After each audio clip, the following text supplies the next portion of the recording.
Ça, c'est important de parler de ces troubles-là, les troubles du TDAH, c'est-à-dire les troubles de l'attention, et de la mémorisation.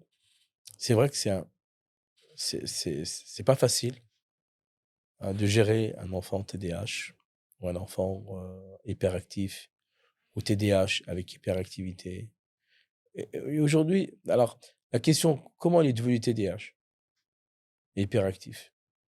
Ça peut être génétique, ça peut être déjà dans le ventre de sa mère, pendant une grossesse. Peut-être une grossesse qui est assez difficile, une grossesse que la mère a eu une difficulté dans sa grossesse. Peut-être des tourments, des troubles, des violences, des chocs, elle a été traumatisée. Donc ça peut être déjà avant même que l'enfant il est né. Avant même que l'enfant il est né. Ça c'est important de savoir ça. Assalamu alaikum wa rahmatullahi wa barakatuh. Bienvenue à vous dans ce nouvel épisode du podcast de la médecine prophétique. La rentrée approche et avec elle, de nouveaux défis pour nos enfants. Fatigue, stress, microbes, manque de concentration. Dans cet épisode, on vous partage des conseils pratiques issus de la médecine prophétique et naturelle pour renforcer leur immunité, les soutenir psychologiquement et booster leur mémoire pour une rentrée saine et sereine, Inch'Allah. Assalamu alaikum wa rahmatullah, professeur. Alaykoum salam wa rahmatullahi wa barakatuh. Quelle éducation donnait le prophète sallallahu alayhi wa sallam aux enfants? Bismillah wa salatu wa salam ala rasulillah. Alors, l'éducation que le prophète sallallahu alayhi wa sallam avec les enfants avant tout, il avait celle que Allah Azza wa Jal l'a éduqué à travers le Coran. La première chose, avant tout, la pédagogie du prophète sallallahu alayhi wa sallam et l'enseignement qu'avait le prophète sallallahu alayhi wa sallam, c'est celle qu'il y avait autour de la révélation. Avant tout, la relation qu'il y a du prophète avec les enfants au niveau de l'éducation, surtout au niveau de l'apprentissage, vient déjà le premier verset qui a été révélé. Le premier verset qui a été révélé dans le Coran, Iqra. Allah Azza wa Jal a poussé la communauté à la connaissance, à la recherche, au savoir. Donc le prophète sallallahu alayhi wa sallam a pratiqué totalement ce qui a été révélé à travers le Coran. Et à plusieurs reprises dans le Coran, et alors, comme vous savez, que le prophète sallallahu alayhi wa sallam était l'exemple du Coran. Comme قالت عائشة كان خلقه القرآن. C'est-à-dire le prophète sallallahu alayhi wa sallam, le comportement qu'il avait, c'était le Coran. C'était le Coran qui marche sur la terre. Toute la vie du prophète sallallahu alayhi wa sallam, à travers l'éducation et le savoir et la recherche, est basée sur le comportement du Coran. Donc le prophète sallallahu alayhi wa sallam a insisté dans les hadiths, donc et le Coran avant tout. Le Coran a insisté donc sur le savoir. On a plusieurs reprises dans le Coran fa'alam wa'alam, donc apprenez, recherchez, parcourir. Donc parcourir pour connaître la science, parcourir pour découvrir, apprenez. Allah Azza wa Jal, toujours notre Créateur nous pousse à la connaissance, nous pousse au savoir, nous pousse à faire des recherches sur cette terre. Donc là, bien sûr, le prophète sallallahu alayhi wa sallam était un homme, un exemple. Il avait des qualités de modèle, comme Allah Azza wa Jal, laqad kana lakum fi rasulillahi uswa. Le prophète était vraiment un exemple. Donc il avait déjà une pédagogie avec les compagnons, surtout avec les enfants, exemplaire. Donc il avait des qualités, et ça c'est important, surtout pour nous, les parents, pour les éducateurs, les enseignants envers les enfants, de suivre le prophète sallallahu alayhi wa sallam dans l'enseignement. Donc le prophète sallallahu alayhi wa sallam, il avait des qualités envers les enfants. La première qualité qu'il avait, c'était la modestie. Et ça c'est important dans la connaissance. Et surtout dans la pédagogie avec les enfants, la modestie. Il était modeste. C'est-à-dire que lorsqu'il était dans la rue, il sallam aux enfants. Hein, il ne négligeait pas les enfants. Il parlait avec eux. Il demandait par exemple à un sahabi, un compagnon, comment tu vas, comment va ton oiseau. Ya Umar, ma fa'al al-Nughayr. Il savait très bien que cet oiseau, il était mort. Mais il voulait lui demander ma fa'al al-Nughayr. Il en est où ton petit oiseau? Donc, le prophète il se mettait donc à la place des enfants. Donc, cette modestie lui a permis que les enfants l'aimaient beaucoup. Et donc, il avait cette modestie bienveillant. Donc, il était très... et ça, c'est une qualité que doivent avoir les parents vers leurs enfants. Hein. Donc, la bienveillance de regarder les enfants, ce qu'ils ont besoin, surtout pour la rentrée, sachant que la rentrée, il y a besoin de se préparer. On va le voir justement sur le plan physique. La pédagogie prophétique, c'est une pédagogie qui est holistique, complète. Comment dire, une pratique holistique dans le sens, elle est à la fois spirituelle, à la fois matérielle et elle est à la fois morale. Donc, le prophète sallallahu alayhi wa sallam était donc, il y avait cette modestie, cette patience, cette sagesse, cette douceur. Le prophète était très doux. Hein, quand il parlait, le prophète sallallahu alayhi wa sallam, surtout avec les enfants, il était doux. Ça, c'est important. Hein, la douceur, les enfants, ils ressentent, ils sont sensibles. Donc, ils ont besoin de douceur. Comme là, ils ont besoin qu'on leur parle doucement, qu'on leur explique doucement. Le prophète avait une pédagogie, même la manière de parler. Il parlait, il répétait. Ça, on va le voir pour la concentration. Il répétait toujours 3 fois. Il avait une manière de pouvoir pédagogique aussi, le fait de poser des questions. Il disait, Ya Foulan, qu'est-ce que tu en penses de ça? Qu'est-ce que tu penses? Par exemple, il disait aux enfants, par exemple, comme Abdullah ibn Abbas, qui était tout petit, hein, qui lui disait toujours... Et il avait aussi une façon d'enseigner le prophète sallallahu alayhi wa sallam, aussi qui était avec les gestes. Il parlait avec les gestes. Par exemple, quand il a dit « Ya Abdullah ibn Abbas », il dit « Ihfadillah yahfadik ». Il lui a mis la main sur les épaules. Hein. Et, le prophète aimait bien sourire. Hein, il aimait bien sourire avec les enfants. Il les faisait rire. Il leur faisait rire. Il leur faisait sourire. Il leur donnait un certain plaisir. Il se mettait à l'aise avec eux. Il pouvait même les mettre avec eux sur la monture. Hein, donc, sur sa monture, il les montait avec lui. Donc, toute cette pédagogie prophétique permet justement de préparer nos enfants justement à l'éducation, les préparer à la rentrée, les préparer au savoir. Ça, c'est important. Qu'ils ont les parents, les enfants, qu'ils ont des parents qui suivent le prophète, sallallahu alayhi wa sallam. Bien sûr, c'est une éducation, ça demande toujours, le prophète, comme c'est un exemple et un modèle, ça demande toujours du travail. Hein, c'est sûr qu'on se retrouve aujourd'hui, à notre époque, avec tout ce stress que l'on a, le stress que l'on trouve aujourd'hui, ces angoisses que l'on vit aujourd'hui, etc. Ça impacte sur nos enfants. Ça impacte sur nos enfants. Mais de savoir une chose qui est très bien à notre époque, d'avoir un exemple. On a tout aujourd'hui, tout à notre disposition, avec le virtuel, mais on n'a pas l'essentiel. On oublie l'essentiel, on n'a pas l'essentiel. On essaie. L'essentiel, c'est d'avoir un modèle. Et Allah Azza wa Jalla nous a mis un modèle qui est le prophète sallallahu alayhi wa sallam. Il avait d'autres qualités aussi. Le prophète sallallahu alayhi wa sallam il avait de l'empathie, très empathique. Hein, et d'ailleurs, même le hadith du prophète sallallahu alayhi wa sallam, toujours, il se mettait à la place des autres. Et ça, c'est de la modestie, humble, donc de l'empathie, toujours essayer et l'enfant, il ressent ça. Hein, il ressent cette empathie. Il a besoin qu'on l'écoute.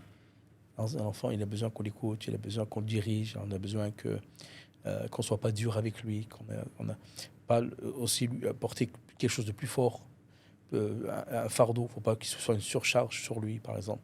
Même dans l'éducation, pas lui donner trop de choses, trop de connaissances. Par exemple, le prophète sallallahu alayhi wa sallam, il faisait apprendre les compagnons verset par verset. Hein, il ne dépassait pas les compagnons 10 versets jusqu'à qu'ils apprenaient. Donc déjà, la connaissance se faisait avec la pratique, et ils apprenaient peut-être, comme certains sahaba, certains compagnons ont appris Surat al-Baqarah en 8-9 ans. Ce n'était pas le but d'acquérir comme nous aujourd'hui, on va apprendre le Coran rapidement. Alors on apprend en un an et demi, un enfant de 12 ans. Le but c'est de faire vite. Eux, les compagnons n'avaient pas cette éducation. Le prophète, sallallahu alayhi wa sallam, il y a des compagnons qui ont appris le Coran pendant la révélation. La révélation, c'est combien? 23 années. Le prophète, sallallahu alayhi wa sallam, pendant ces 23 ans, ils ont appris le Coran. C'est-à-dire que ce n'était pas le but de vite... non, l'éducation, il se fait petit à petit. Le but, c'est de lire, de comprendre, d'appliquer, de méditer. Et ça, le prophète, il avait cette pédagogie. Il donnait toujours petit à petit. Voilà les qualités. Ça, c'est une introduction sur le sujet, juste pour qu'on ait une vision prophétique, justement, de pouvoir comment préparer nos enfants à la rentrée. Quand on dit préparer nos enfants, c'est aussi d'abord les parents. Les parents, les éducateurs, tous ceux qui ont un lien avec l'éducation, de regarder dans la vie du prophète, sallallahu alayhi wa sallam, de regarder dans l'éducation du prophète, sallallahu alayhi wa sallam, comment le prophète... Et il y a des livres qui ont été écrits, l'éducation du prophète, comment le prophète se comportait avec les enfants, comment le prophète se comportait. Donc déjà, je pense que la pédagogie et surtout la pédiatrie, bon ça c'est une science qui est surtout sur les enfants au niveau des maladies et des maux, mais l'importance, surtout qu'on va arriver bientôt, on va arriver à en parler aussi du TDAH, on va parler de ces troubles des enfants, d'hyperactivité, on a besoin de connaître ça. Ça, quand on va arriver et discuter sur la question sur l'hyperactivité qu'on a aujourd'hui, ce fléau des enfants, surtout avec les écrans, avec tout ce qui est aujourd'hui l'intelligence artificielle, l'IA qui commence à prendre nos enfants, et les enfants commencent maintenant à s'habituer à prendre vite, rapidement, ils veulent tout vite. Ils veulent faire leurs devoirs vite, ils veulent comprendre rapidement, ils veulent lire rapidement. Il n'y a plus ce... Comme nous, on a vécu point par point, choses petit à petit. On n'avait ni Internet, ni téléphone, ni... À notre époque, c'était le livre. Même pour avoir le livre, il fallait l'acheter. Et pour l'acheter, il fallait avoir de l'argent pour acheter le livre. Peut-être économiser, ou aider les parents peut-être à essayer de travailler dans les marchés pour pouvoir se venir à acheter. On avait le fait de pouvoir aller travailler le week-end pour acheter un livre. C'est sûr qu'on lui donne importance. Ce livre-là, on le garde et on sent que ce livre-là, il est important. Et le fait que d'avoir eu cette difficulté pour le livre, on lui donne l'importance dans la lecture, dans la compréhension. Maintenant, le livre est en PDF. C'est même pas le livre. L'IA, il fait le professeur, il fait le livre, il donne toute la science, il facilite toute la science à nos enfants. Ça ne permet pas justement qu'ils essayent de pouvoir faire des recherches, ou plutôt s'habituer à avoir la science dans leur temps, avoir la science selon leur âge, le temps qu'il faut, et surtout sur l'importance de la science. Alors là, on a aussi, dans l'introduction, avant de commencer sur ça rentre dans la préparation des enfants, c'est l'importance de la science.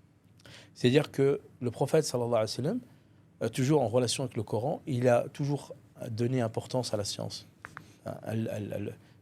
Talabul ilm faridatun ala kulli muslim. Après, il y a le muslim, sahih muslim. Donc, le talabul ilm, la recherche de la science. Et la science, bien sûr, à la base, bien sûr, c'est la science islamique, religieuse, mais certains savants disent aussi la science qui est bénéfique. Talabul ilm, c'est la science qui est bénéfique. Ça peut être la médecine, ça peut être l'architecture, ça peut être une science qui est bénéfique pour la communauté et pour l'humanité. Donc, c'est obligatoire. Ça veut dire quoi? Talabul ilm faridatu ala kulli muslim. C'est-à-dire qu'on doit apprendre. Que les enfants, on doit donner importance à la science. On doit donner importance à que les enfants, qu'ils passent le bac, la licence, le master, qu'ils aient des diplômes. Aujourd'hui, on est reconnu aujourd'hui que par des diplômes. Malgré que l'expérience, elle prend du devant, mais ça reste toujours que les enfants, ils prennent des diplômes, c'est important. Donc, les pousser au savoir, leur donner la valeur du savoir, la valeur de l'écriture, ça dépend des âges. Donc, du CP jusqu'en CE2. Donc là, il y a une transition d'écriture, de tout ce qui est à compter. Chaque transition, sans rentrer dans les détails, est importante. Ça, il faut les suivre. Moi, je pense que la préparation à la rentrée, la première chose, c'est bien sûr, sur le plan prophétique, c'est d'abord la préparation des parents. C'est les parents qui doivent se préparer, ce n'est pas les enfants. Les parents, lorsqu'ils sont préparés à pouvoir éduquer leurs enfants, et d'ailleurs même l'éducation, comme a dit Allah Azza wa Jalla, Qu anfusakum wa ahlikum nar. Allah dans le Coran il dit attention, faites attention à votre famille. Et là, faites attention à votre famille, c'est pas que sur le plan spirituel, même sur le plan matériel. Comme on l'a dit, l'éducation de prophète est holistique. Donc il y a l'aspect matériel et spirituel. Qu anfusakum wa ahlikum nar. Hatta, même le fait de faire que nos enfants ont le savoir. Aujourd'hui, un enfant qui soit fort, c'est un enfant qui est érudit, que ce soit sur le plan spirituel et aussi matériel. Il ne faut pas se dire que l'enfant, c'est vrai qu'on entend le mot prophétique ou la médecine prophétique seulement c'est le plan spirituel. Même dans le matériel. On a besoin de docteurs, on a besoin d'architectes, on a besoin d'une communauté forte. Une communauté forte, elle se fait sur le plan spirituel à la base, bien sûr, mais qu'il y ait aussi donc une communauté qui ait des bagages spirituels et intellectuels et moraux pour pouvoir justement faire face à ce qu'il y a aujourd'hui. D'accord ? Donc l'importance, non, il ne faut pas qu'on néglige la rentrée. Il ne faut pas qu'on néglige l'éducation de nos enfants. Il ne faut pas qu'on néglige le savoir pour l'éducation de nos enfants. On doit leur donner tout ce que l'on peut. Ça, c'est une amana. Allah nous a donné un dépôt, c'est nos enfants, de leur donner tout ce que l'on peut leur donner, que ce soit physique, moral, monétaire, tout ce qu'on peut donner pour ça. Il ne faut pas négliger. Plus faire comme, je veux dire, nos parents, Sakin, ils n'étaient pas. C'est sûr que dans les pays d'Europe, nos parents, Sakin, généralement, c'est des Maghrébins ou des Africains ou autres. Alhamdoulilah, avec tout le mérite qu'ils nous ont donné, l'éducation qu'ils nous ont donnée, c'est sûr qu'ils avaient quand même un handicap qui était la langue. Donc la langue ne leur a pas permis justement de pouvoir faire face des fois à cette éducation qu'il faut. Mais ça n'empêche pas que maintenant, quelqu'un qui a vécu en France ou qui a été éduqué en France, d'apporter le maximum à ses enfants. La religion, au contraire, elle pousse au savoir. La religion, le Coran et la Sunna du prophète poussent à la connaissance et au savoir. Que la personne ait une place dans la société, qu'il y ait une place dans la communauté. Et ça permet d'avoir une certaine force, justement. La force qu'il y a aujourd'hui, après la force spirituelle qu'il y a aujourd'hui, c'est quoi la plus grande force que l'on trouve dans le monde maintenant, sans entrer dans la politique, c'est la force qui est économique. La force économique aujourd'hui, elle prend du devant. La force économique aide justement à plusieurs choses. Donc la force économique peut permettre de faire évoluer donc la communauté, de faire évoluer le pays, de faire protéger devant des adversaires, etc., etc., etc. Mais ça part de quoi, l'économie ? Ça part de l'éducation. L'éducation de base religieuse, mais aussi matérielle. Donc, si on résume une introduction avant de rentrer dans les détails de la rentrée, et la préparation des enfants, c'est déjà que le Coran et la Sunna poussent au savoir, poussent à la compréhension, à la recherche. Donc, à travers le Coran et la Sunna, on peut déjà se mobiliser et de savoir déjà comment, ça je pense c'est la deuxième question, comment justement éduquer nos enfants. Comment éduquer nos enfants et quelle est la manière de l'éducation et comment les préparer. Barakallah fikum, professeur.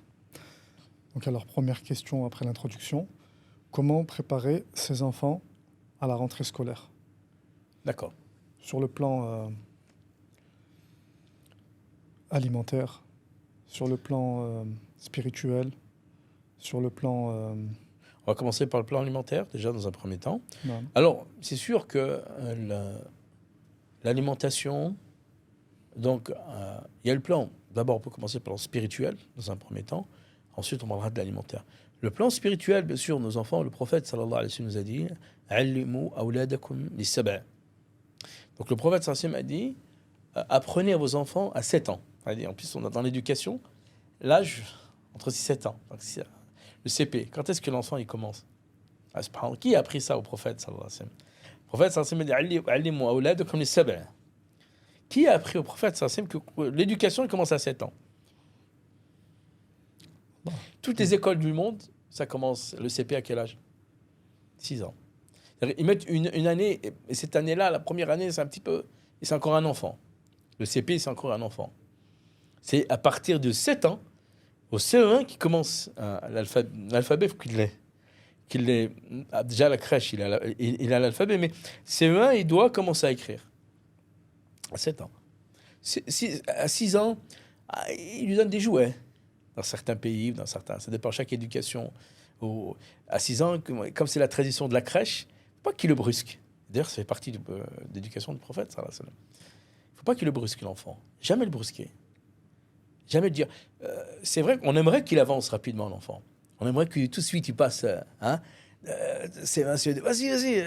On aimerait lui donner la science. Il est en CE2, la science du CM1. Il est déjà en maternelle, on veut vite qu'il aille au collège. Mais lui, il va dans sa tête, dans ce qu'il peut, dans ses connaissances, dans son âge. Et des fois, quand on veut lui donner trop, c'est pas bon. Subhanallah. Et ça, c'est une question du prophète, sallallahu alayhi wa sallam. Revenons au hadith. Allimu awladakum les sab'a. Apprenez à vos enfants à partir de 7 ans. Et là, apprenez, c'est pas spécialement la prière. Le mot allimu awladakum, bien sûr, à faire apprendre la prière, du sens que c'est bien de mettre son fils à côté quand il fait la prière, l'enfant ou la mère, la fille à côté, de ne pas se dire voilà, il a 7 ans, laisse-le au jeu vidéo, laisse-le devant sa tablette ou devant les écrans, devant le jeu vidéo. C'est pas, il est encore petit. Il est encore petit. Donc tu fais Allah Akbar, tu fais ta prière du Maghrib ou l'Isha ou Kada, tu laisses ton fils qui est en train de jouer aux jeux vidéo. Est-ce que ça, c'est l'éducation? Il faut qu'il sache déjà à 7 ans qu'il ait conscience, c'est ça qui est important en éducation prophétique, qu'il ait conscience qu'il y a la prière. C'est ça le but. Alimu awladakum as-sab'a. C'est à 7 ans, là, il faut le mettre, faut lui dire, attends, il y a la prière, viens faire la prière. Après, c'est pas spécialement le faire comme qui va ces 5 prières, non. C'est la conscience à 7 ans. La prise de conscience à 7 ans. Donc là, c'est la préparation. Et là, on le prépare à 7 ans. C'est-à-dire, on le prépare spirituellement. Viens, mon fils, tu l'emmènes à la mosquée, tu l'emmènes dans les assises du Coran, il apprend. Et ça, on va le voir, Inch'Allah. Tu l'emmènes dans les assises. C'est à 7 ans que là, tu commences déjà à lui préparer le plan spirituel, mais doucement. Qu'est-ce qu'il a dit après le prophète sallallahu alayhi wa sallam? Il a laissé 3 ans d'intervalle. C'est quoi ces 3 ans? Ces 3 ans-là, c'est la transition de l'enfant. C'est plus un enfant, c'est-à-dire que c'est plus, ça reste un enfant, mais c'est plus celui qui vient de sortir de la crèche, il a envie de toujours jouer, 100% jouer, il veut que jouer.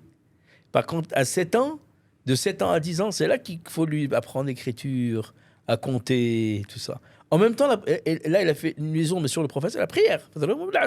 Pour la prière. Pourquoi? Parce que Allah Azza wa Jal, quand tu veux éduquer tes enfants, si l'enfant il n'est pas éduqué par le spirituel, par le Coran, ou plutôt par la prière, avec quoi tu peux l'éduquer?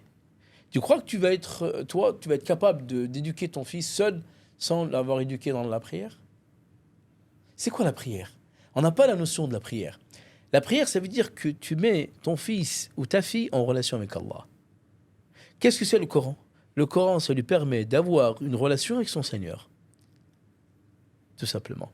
C'est-à-dire, malgré que les parents, ils vont mettre toute leur existence, tous leurs efforts pour faire éduquer leurs parents, ils ne seront jamais, ils ne peuvent pas remplacer leur créateur. Les parents, c'est des êtres que Allah a justement donné une place. Plusieurs versets ont été révélés, le Coran qui a été révélé, des hadiths qui ont été révélés sur l'importance des parents, l'obéissance des parents, mais ça restera toujours des parents. Le Créateur, c'est le Créateur. C'est lui qui guide.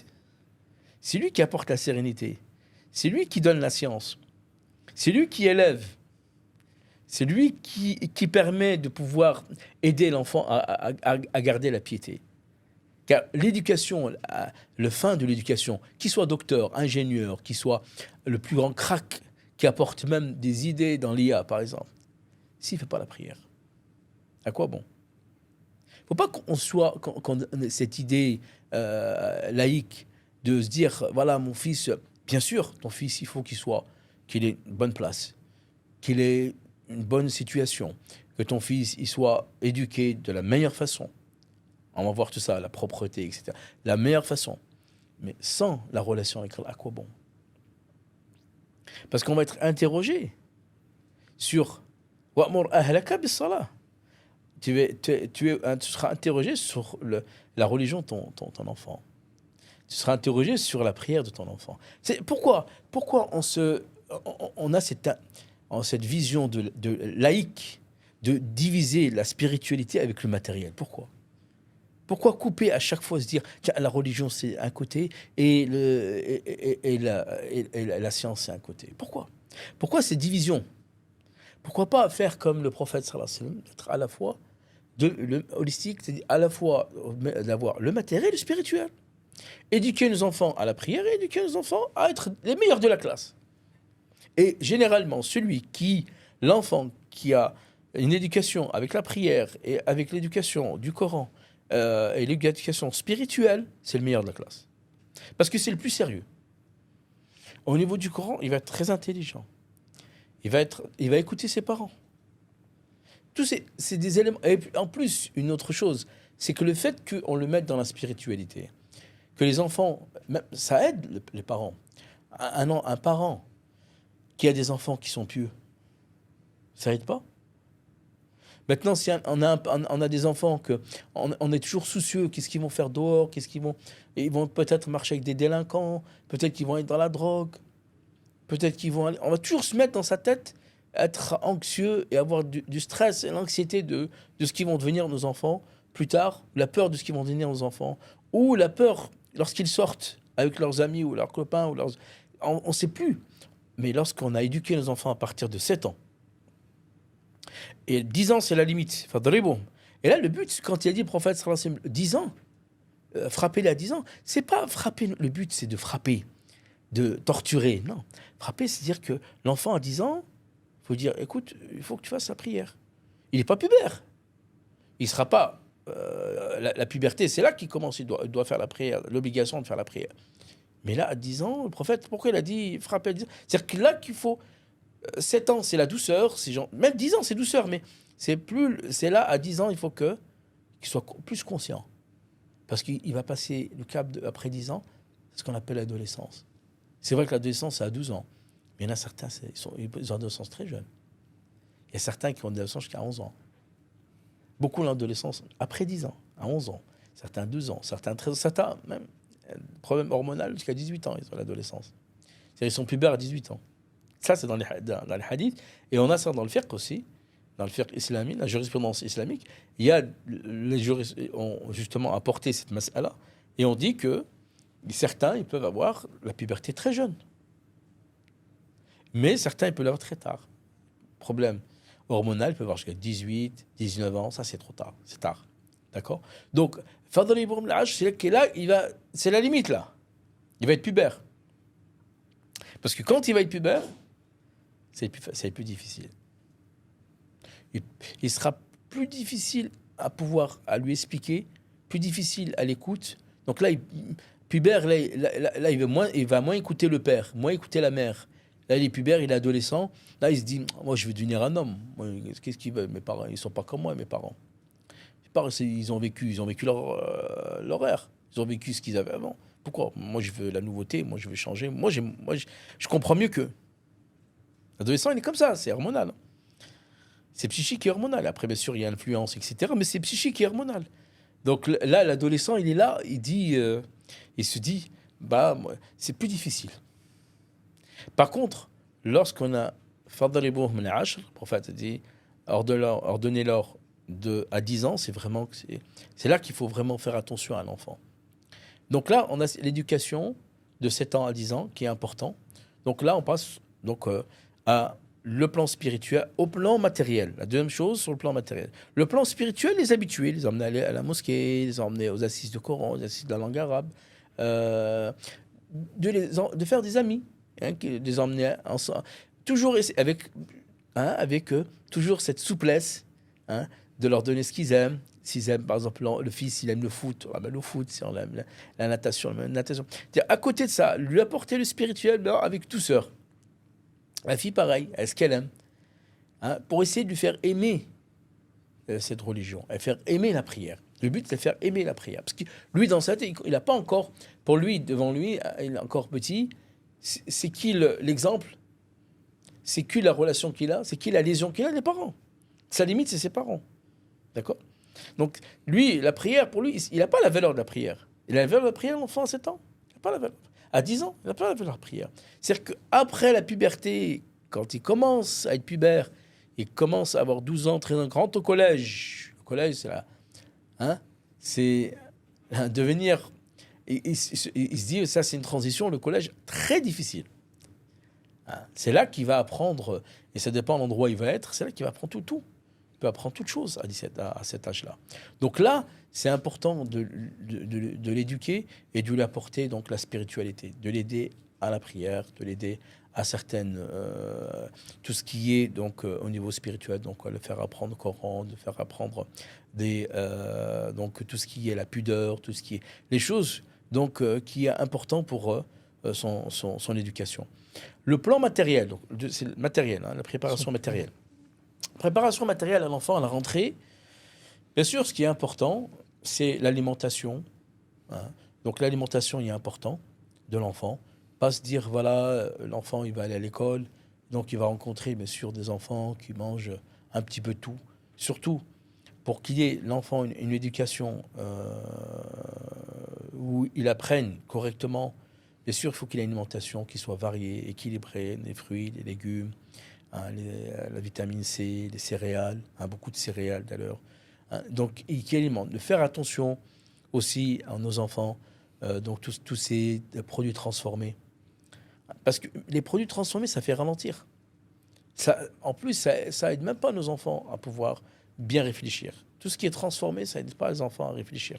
Ils vont pas avoir une bonne mémorisation, une bonne... Non. Et en plus, le fléau qu'il y a, s'ils mangent des éléments qui sont transformés, facilement, il peut être impulsif. Les sucres transformés, les bonbons, les sodas, les chips, ça, c'est des choses qu'on trouve, subhanallah. Les enfants, ils aiment bien ça. Ils aiment bien avoir leur sac de chips avec un soda, avec tout ce qui peut. Et lui, ça, il aime ça parce que c'est sucré, c'est trop sucré et trop salé. Il aime bien ça, les enfants, parce que ça le permet de bouger. C'est comme si c'est de la dopamine des enfants. Chips, soda, qu'est-ce qu'il y a encore? Confiserie. Confiserie, les bonbons. Ça, c'est la dopamine des enfants.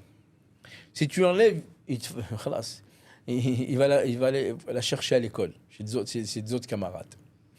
Par contre, si on lui apporte des éléments, on l'éduque à la date, au miel, c'est vrai que c'est pas facile, mais de l'éduquer à la date, au miel, aux céréales, l'avoine, le blé, l'éduquer à toutes ces choses-là, c'est aussi important. Hein, le pain complet, l'huile d'olive, hein, toutes ces choses-là, c'est important pour l'enfant, pour pouvoir avoir l'alimentation aussi qui est importante. C'est aussi donc tout ce qui est oméga 3, hein, donc de lui donner aussi des oméga 3, des acides gras, oméga 3, 6, 9, hein, qu'il ait cette éducation pour pouvoir justement le préparer à la mémorisation. Barakallahu fikum, professeur. Comment booster l'immunité des enfants pendant cette période? Oui, ça c'est important. Souvent à la rentrée, lorsque les enfants ils se mélangent, hein, bon, c'est normal, comme dans chaque assemblée où il y a du monde, où il y a des personnes qui s'assemblent, c'est sûr qu'il peut y avoir des virus, hein, surtout donc l'automne, l'hiver, l'automne donc et la grippe, tous ces maux de l'automne aussi qui viennent avec la gorge, la toux, les virus. Donc c'est sûr que de bien préparer aussi nos enfants à booster leur immunité, c'est bien. C'est-à-dire de leur apporter les produits de la ruche, hein, les habituer à la propolis, les habituer à la gelée royale. Alors, il y a toutes les formes maintenant de gelée royale. Il y a des formes, que ce soit aux petits-enfants et aux grands-enfants, tout âge. La gelée royale se prend à la fois en ampoule, en gommise, en bonbons. Elle se prend la propolis de même. On peut leur donner des sirops. Hein. La nigelle aussi, on peut leur donner pour booster leur immunité. Hein. Une bonne alimentation, des fruits, des légumes, des céréales, des soupes. Hein. Tout ça pour pouvoir booster leur immunité. Et des fois aussi, même les enfants, Les probiotiques, des fois, surtout quand les enfants ils ont des problèmes digestifs, c'est bien de leur faire une cure de probiotiques aussi, c'est très bien. Pour booster leur immunité, le miel. Donc, un bon ça, on va le voir, le petit déjeuner aussi qui est très important, où il y a donc une contenance de vitamine C pour qu'ils ont un bon élan pour le matin. Et bien sûr, après, ce qui est important, ce qui va avec, pour l'équilibre, avec l'alimentation, bien sûr, le sommeil. Ça, c'est aussi un combat. Le sommeil est vraiment un combat pour les enfants, qu'ils aient un sommeil équilibré, surtout maintenant avec les écrans, surtout qu'ils retardent, ça retarde nos enfants.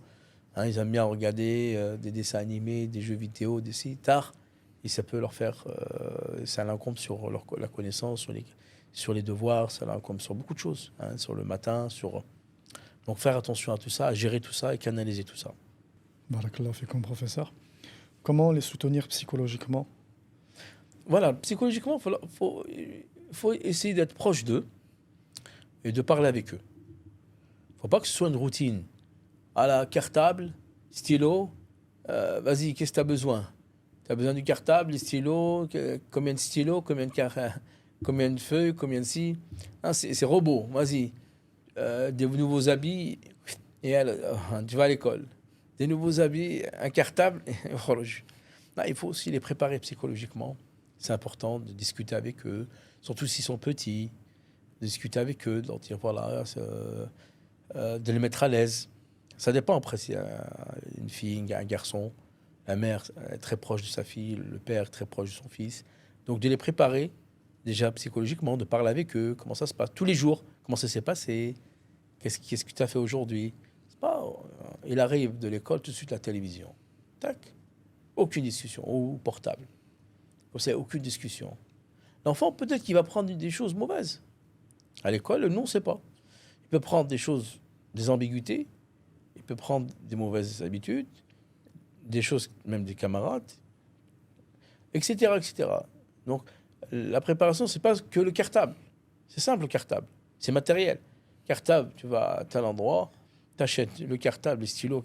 Mais par contre, l'aspect psychologique, de savoir l'enfant, il en est où, comment ça s'est passé aujourd'hui, qu'est-ce qui s'est passé, qu'est-ce que vous avez fait, est-ce que vous avez étudié, est-ce que vous n'avez pas étudié, de voir ce qu'il y a besoin d'être derrière.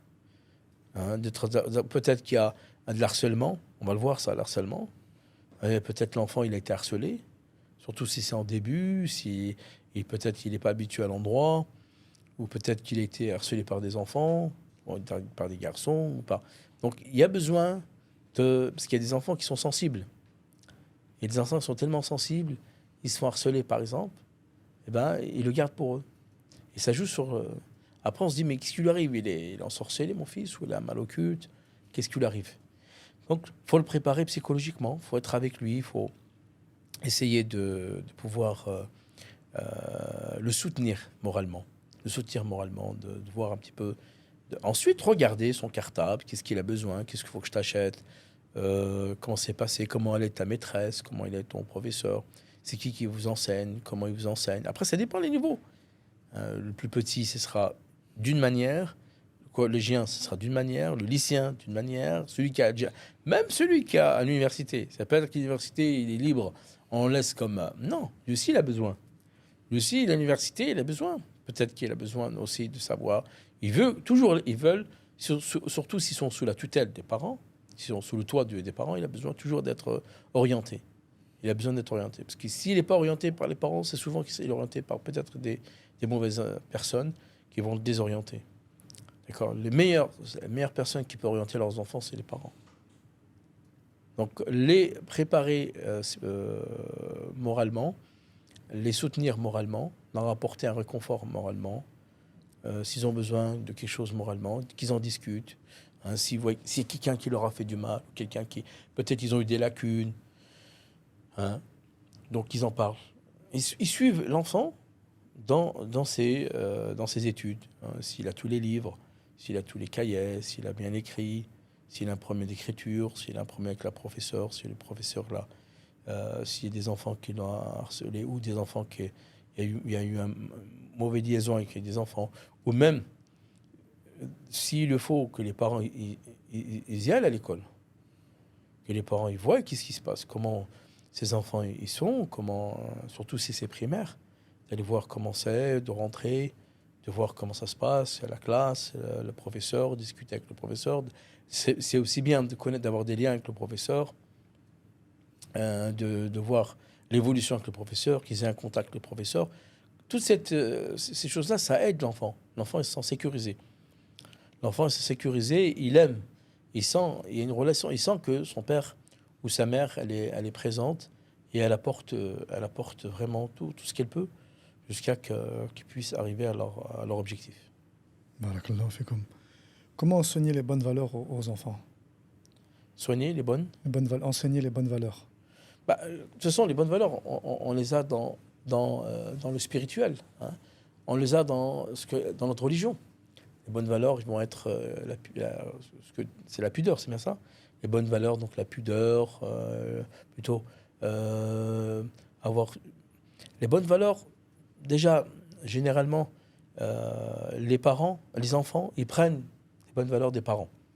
C'est-à-dire instinctivement, si les parents, ils ont, c'est pas que verbal, c'est pas que des discussions. S'ils voient les parents qui s'insultent, comment on veut enseigner des bonnes valeurs aux parents, aux enfants? Les bonnes valeurs, ils se prennent déjà à la base, ils les prennent déjà de leur exemple, les parents.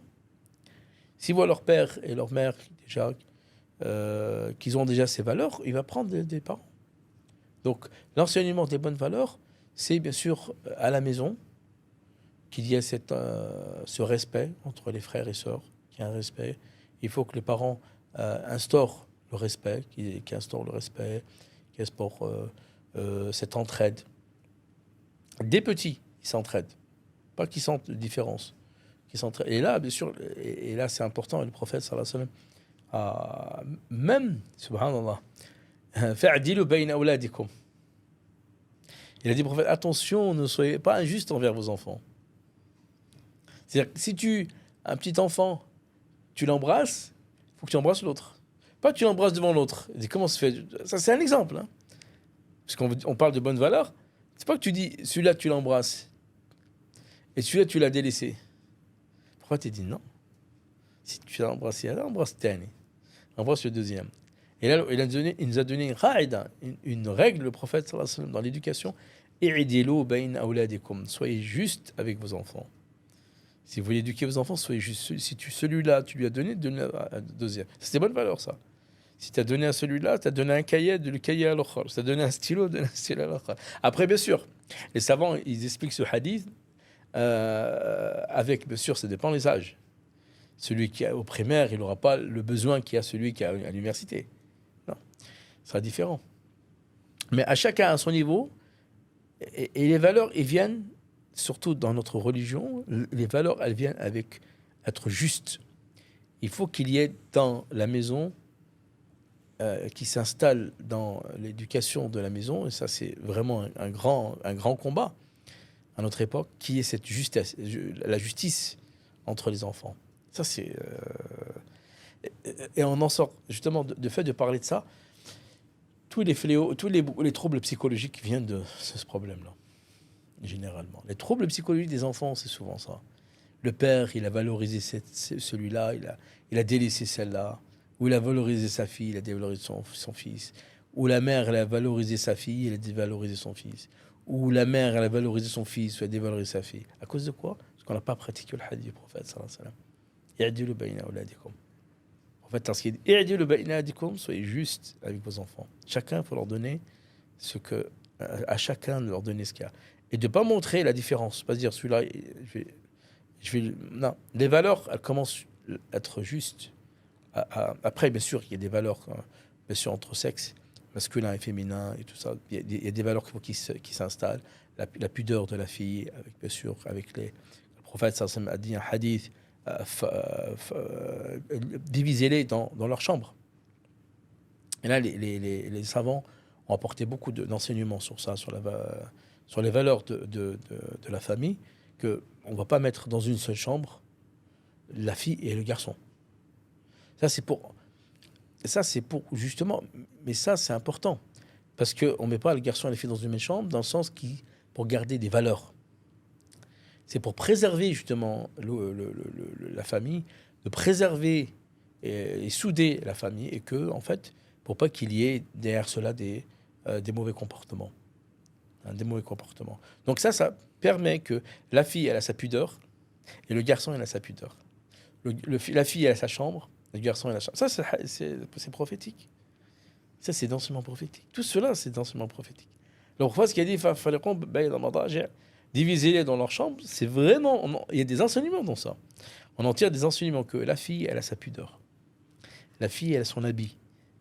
Le garçon, il a son habit. Pourtant, c'est des frères et sœurs. Mais chacun, il a sa pudeur. Et après la justice, après l'adl, il y a la pudeur. Et cette pudeur-là, bien sûr, ils vont la prendre où? Ils vont la prendre des parents. Et si il y a la pudeur, et justement, qui s'installe, comme a dit le Nabi sallallahu alayhi wa sallam, al-haya, al-khayru kullu. Al-haya, khayru kullu. C'est-à-dire, la pudeur, dans l'éducation, s'il y a la pudeur, c'est que le khayr, il va venir. La pudeur de la fille et la pudeur du garçon. Ensuite, intervient ce qui est intime. Après la pudeur, ce qui est intime. Ça aussi, ça rentre dans l'éducation des enfants. Donc, bien sûr, ça, c'est important au niveau de... Parce qu'après, si on met le garçon et la fille dans la même chambre, même sur le plan éducatif, même sur le plan des études, il va commencer, lui, à s'habituer, l'enfant, avec une fille. C'est pourtant sa sœur. Donc, ça va être facile pour qu'il va s'habituer à l'école, pareil. Et après, il va être... Au lieu de...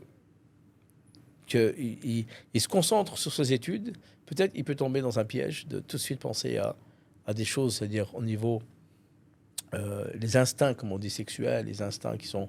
Il va penser tout de suite, peut-être, à faire des choses, ou à rapidement se marier, ou rapidement... Alors que là, il est dans le cycle de l'éducation, le cycle de l'apprentissage.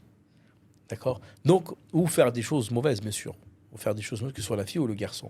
Pourquoi? Parce qu'il y a eu ce mélange. Il n'y a pas eu cette division. Cette division, ça permet que chacun, il prenne le temps d'être soi-même. Chacun de prendre soi-même, que la fillette, elle a son intimité, le garçon, il a son intimité, et chacun, il a son intimité, chacun, il garde cette intimité pour pouvoir avoir une bonne éducation. Donc ça, c'est important. Là, on parle de la rentrée, on parle de l'éducation, on parle de l'école, tout ça, c'est des éléments essentiels pour que nos enfants, justement, et puis, c'est des éléments, mais après, bien sûr, la guidance vient d'Allah. Nous, c'est sûr que les parents, on fait tout pour les éduquer. Ça, c'est des moyens prophétiques pour les éduquer, mais bien sûr, après, la guidance, c'est lui qui guide. Et c'est pour ça que le parent, il ne faut pas qu'ils oublient toujours, même en faisant des efforts sur l'éducation des enfants, de leur faire apprendre, de les mettre même dans les meilleures écoles, le meilleur enseignement, des meilleurs professeurs. Ça n'empêche pas toujours de faire dua. Ça n'empêche pas de faire dua à nos enfants. À chaque fois. Et ça, c'est toujours être relation. Ça, c'est la relation d'éducation des parents, des enfants, mais l'éducation des parents. Parce que même les parents, ils s'éduquent avec les enfants. D'accord? Et même les parents, ils s'éduquent avec les enfants. C'est-à-dire que malgré que tu fais les efforts de leur donner cette éducation du prophète, sallallahu alayhi wa sallam, ça n'empêche pas de faire dua. Et ça, c'est justement, c'est l'enseignement du prophète, sallallahu alayhi wa sallam. Toujours faire dua, car la dua des parents, elle est exaucée. Dua al-walidayn, elle est exaucée. Professeur, quelle est selon vous la trousse idéale pour préparer la rentrée de nos enfants? Oui, alors pour ce qui est de la trousse, c'est vrai qu'elle est importante de préparer la rentrée avec une trousse naturelle. On va dire plutôt une trousse naturelle. Ensuite, on parlera sur le plan spirituel. Alors, la trousse qui a besoin, souvent, on retrouve dans nos enfants qui rentrent à l'école, surtout en automne, début d'automne, il y a la toux, beaucoup la toux, c'est souvent donc, peut-être des virus, donc la grippe.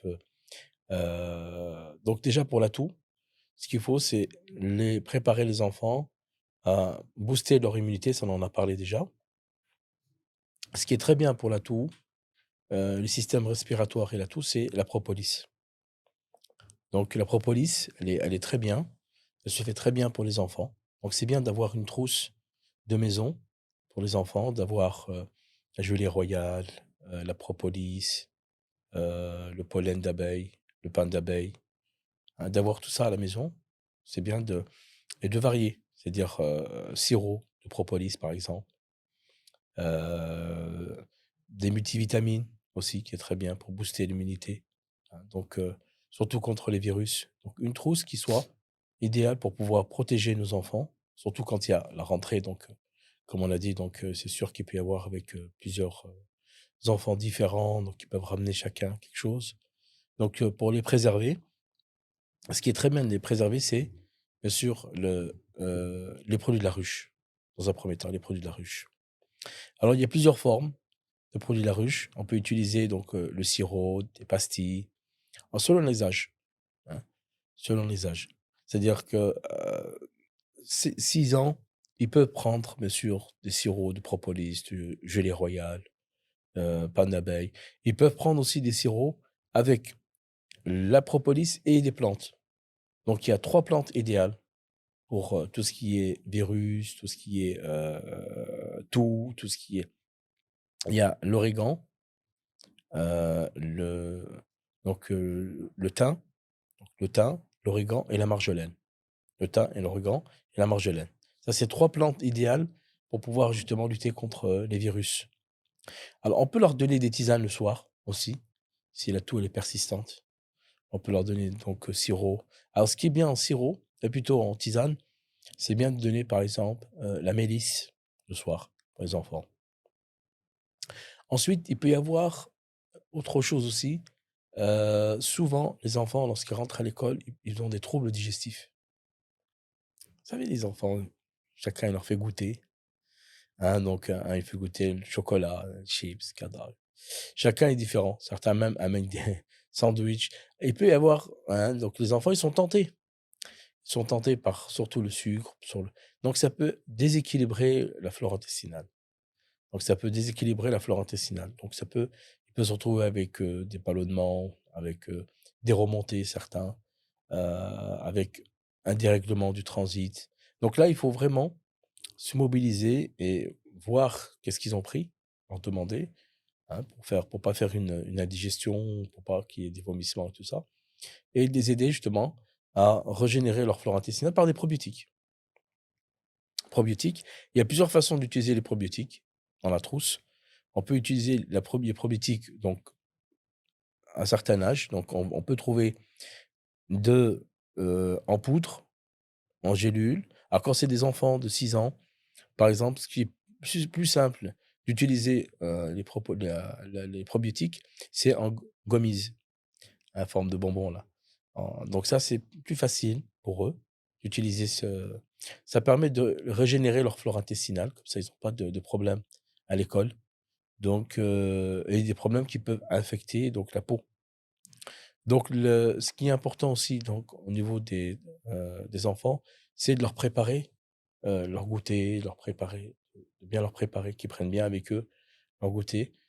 S'ils n'ont pas leur goûter ou s'ils n'ont pas l'essentiel pour emmener avec eux à l'école, c'est sûr qu'ils vont se retrouver à prendre donc chez les autres. Et chez les autres, c'est sûr qu'on ne peut pas maîtriser. Donc, les probiotiques dans la trousse, la camomille, qui est très bien pour tout ce qui est problème digestif, et la graine de fenouil. La graine de fenouil. Aussi dans la trousse, pourquoi la graine de fenouil? Car la graine de fenouil, elle agit très très bien sur le tube digestif. Donc elle est antispasmodique, elle laisse toujours la personne, l'enfant plutôt, elle est douce. Le tilleul aussi est très bien. Alors le tilleul, on va le voir quand il y a des enfants qui sont agités, surtout. Dans la trousse, qui est très bien aussi à la rentrée, c'est que nos enfants, des fois, ils viennent avec euh, des problèmes qu'on va voir après le chapitre sur le harcèlement. C'est sûr que, alors si c'est des petits enfants de 6 ans, donc c'est bouleversant. Donc il y a un nouveau camarade. Hein, donc après on va le voir. Donc il y a le harcèlement. Donc ils peuvent être touchés par une certaine injustice. Donc il peut y avoir les enfants être touchés par un trouble, un trouble et surtout le sommeil. Donc ils n'arrivent pas à dormir. Ils viennent de l'école. On dit pourquoi tu n'arrives pas à dormir? Ouais. Donc lui c'est sûr qu'il y a eu quelque chose qui s'est passé à l'école. Donc, où on l'a frappé, où on lui a pris ses affaires, on lui a pris. Donc, dans la trousse de la rentrée, c'est bien aussi d'avoir donc des sirops comme le sirop nervosité pour calmer l'enfant. Hein. Donc, il y a des plantes qui sont spécialement pour les enfants, sirop nervosité. Aussi, la plante qui est idéale, c'est le tilleul. Le tilleul est très bien. Le tilleul se fait très très bien aussi. Donc, il permet de pouvoir relaxer les enfants, leur faire un bain le soir.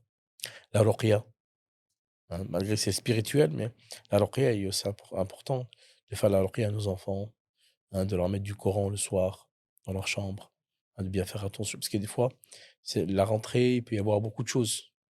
Donc, les préparer, hein, donc, spirituellement et matériellement. Aussi, ce qu'on retrouve aussi à la rentrée, dans la trousse, et ça on va le voir tout de suite dans le prochain chapitre, c'est bien sûr la concentration. La concentration. Donc des plantes pour les aider non seulement à la concentration et à la mémorisation. Concentration et mémorisation. Au niveau alimentaire aussi, faire attention, ce sera toujours dans la trousse. Ça, bien sûr, ça aide à avoir une bonne trousse. C'est bien sûr bien leur apporter un, un un petit déjeuner qui soit complet. Un petit déjeuner complet de protéines, de glucides, de lipides. Vraiment que ce soit un petit déjeuner énergie. Hein. Nous, c'est dommage. Des fois, nos enfants, c'est tout de suite très pressés. Vas-y, vas-y, va à l'école.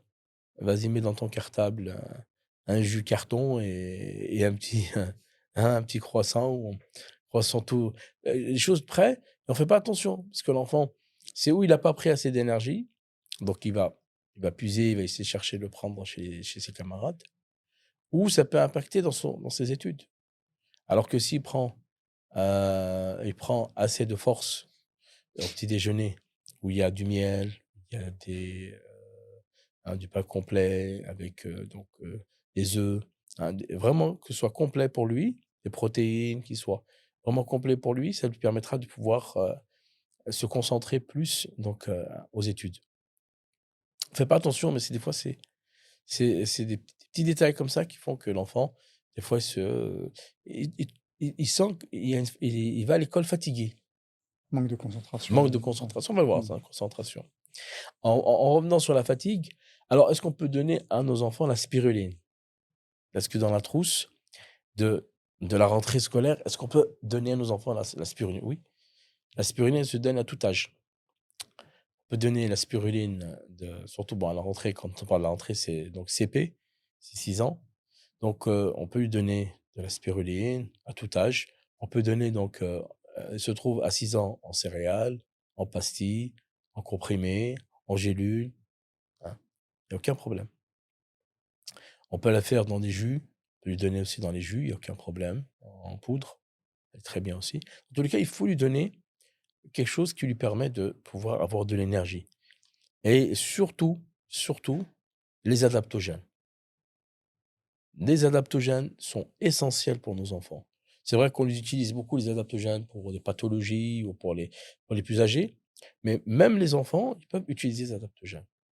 Ils peuvent utiliser les adaptogènes.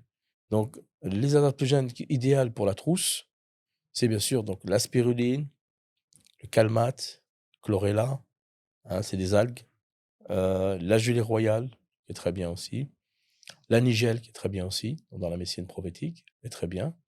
On peut leur donner aussi pour l'énergie, ce qui est très, très bien, c'est bien sûr, la vitamine C. Surtout quand des enfants qui sont fatigués. Quand des enfants, voilà, dit on met, «Abi, je suis fatigué, hein, j'arrive pas à suivre, ou je suis fatigué, ou j'arrive pas à me lever, ou j'arrive pas à avoir de l'énergie, je peux pas aller à l'école», et cetera et cetera. Donc là, il y a aucun problème, il peut prendre, hein, selon son âge, vitamine C qui pourra l'aider inchallah. Bien sûr des jus, un plein de jus, un jus d'orange, des jus de fruits qui parlent bien sûr de préférence, jus de fruits de maison. On a tendance avec, à faire les choses rapidement, hein, on donne les jus industriels. Est-ce que les jus industriels sont intéressants? Pas intéressants. C'est juste le nom. Il y a pas de il y a pas de il y a pas de jus. C'est juste le nom, c'est de la poudre c'est de la poudre de fruits. C'est même pas du fruit, c'est du colorant. Donc des choses qui sont des produits chimiques qu'ils mettent et ça a le goût d'orange. C'est marqué des fois même jus d'orange, mais le goût. C'est juste le goût en fait, c'est pas le jus. Il y a des usines maintenant qui font ça, qui font des colorants, qui font des jus. Et nous on croit que on a donné à notre enfant un jus. Ah, il a pris un jus. Ah, mais pourquoi il est fatigué? Ou on lui a donné, par exemple, des croissants, et surtout là, en sachet, tout ça, tout ce qui est industriel. Bien sûr, ils font ça avec, bien sûr, des pâtes blanches. Hein, ils font ça avec tout ce qui est industriel aussi. La farine blanche, tout ça. Donc, c'est sûr que des fois, nos enfants, ils ont au niveau du transit, ou surtout avoir des problèmes au niveau ah, j'ai mal au ventre. Hein. Ou du j'ai mal au ventre, je suis fatigué, je peux pas aller à l'école, j'y arrive pas. Donc, ça impacte sur ses études. Hein, ça impacte sur ses études. Donc, toujours dans la trousse, on a d'autres aussi à la rentrée. Il se peut, des fois, il y a des enfants qui ont des énurésies. Hein, donc, ils font leurs besoins au lit. Ça, c'est fréquent quand c'est des enfants qui sont sensibles. Hein, quand ils sont sensibles, ils peuvent faire leurs besoins surtout donc l'énurésie, c'est surtout donc les urines. Et c'est une forme, ça peut être psychologique. Parce qu'il est à l'école, donc c'est sûr qu'il avait de nouveaux camarades, ou peut-être qu'on va le voir en harcèlement.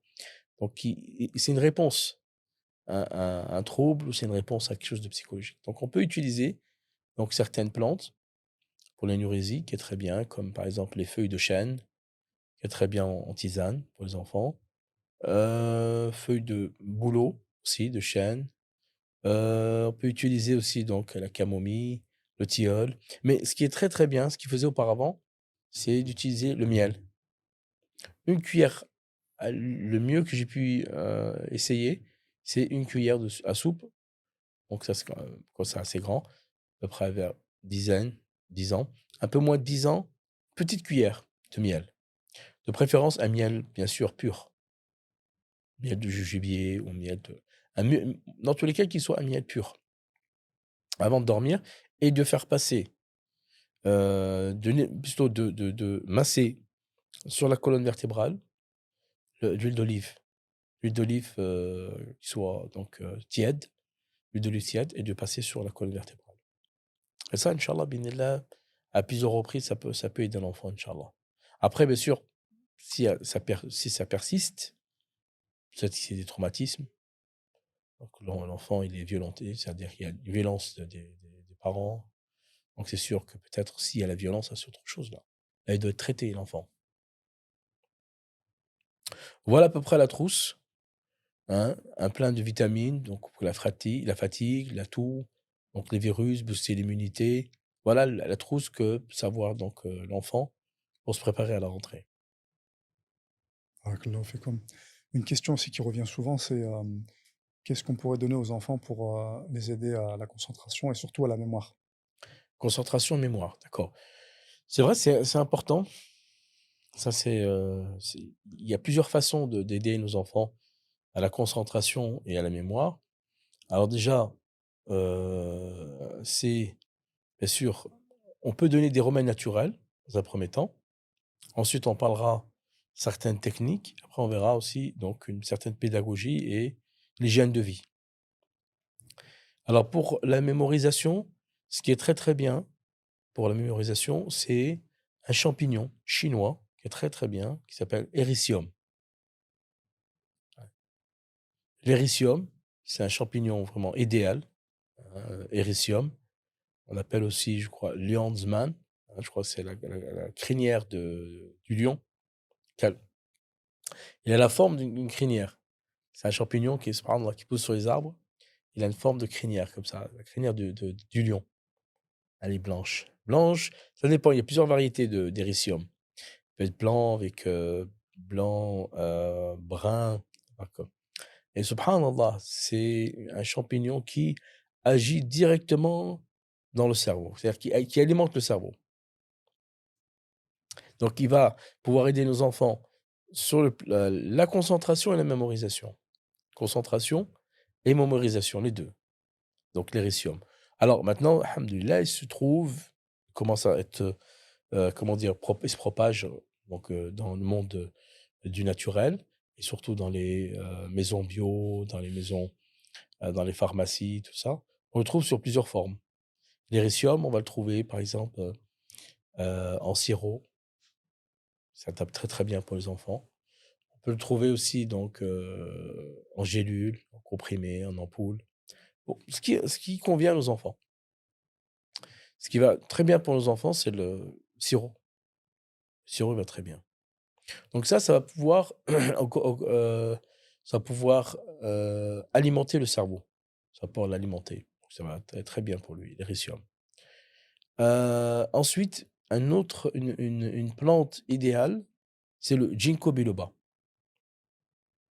Par contre, le ginkgo biloba, faudrait l'utiliser pour les enfants en sirop, en gélule, plus de 12 ans. Pas moins de 12 ans, plus de 12 ans. Le ginkgo biloba, il s'utilise en sirop. Par contre, le seul problème qu'il a, le ginkgo biloba, c'est qu'il est, il faut du temps pour qu'il fasse effet. Il faut utiliser sur 1 mois et demi, 2 mois, pour que vraiment il fasse des effets. Il faut rajouter quelque chose avec. C'est-à-dire ginkgo biloba avec l'éricium, d'accord? Ou ginkgo biloba, on peut rajouter avec la gelée royale, par exemple. La gelée royale, parmi les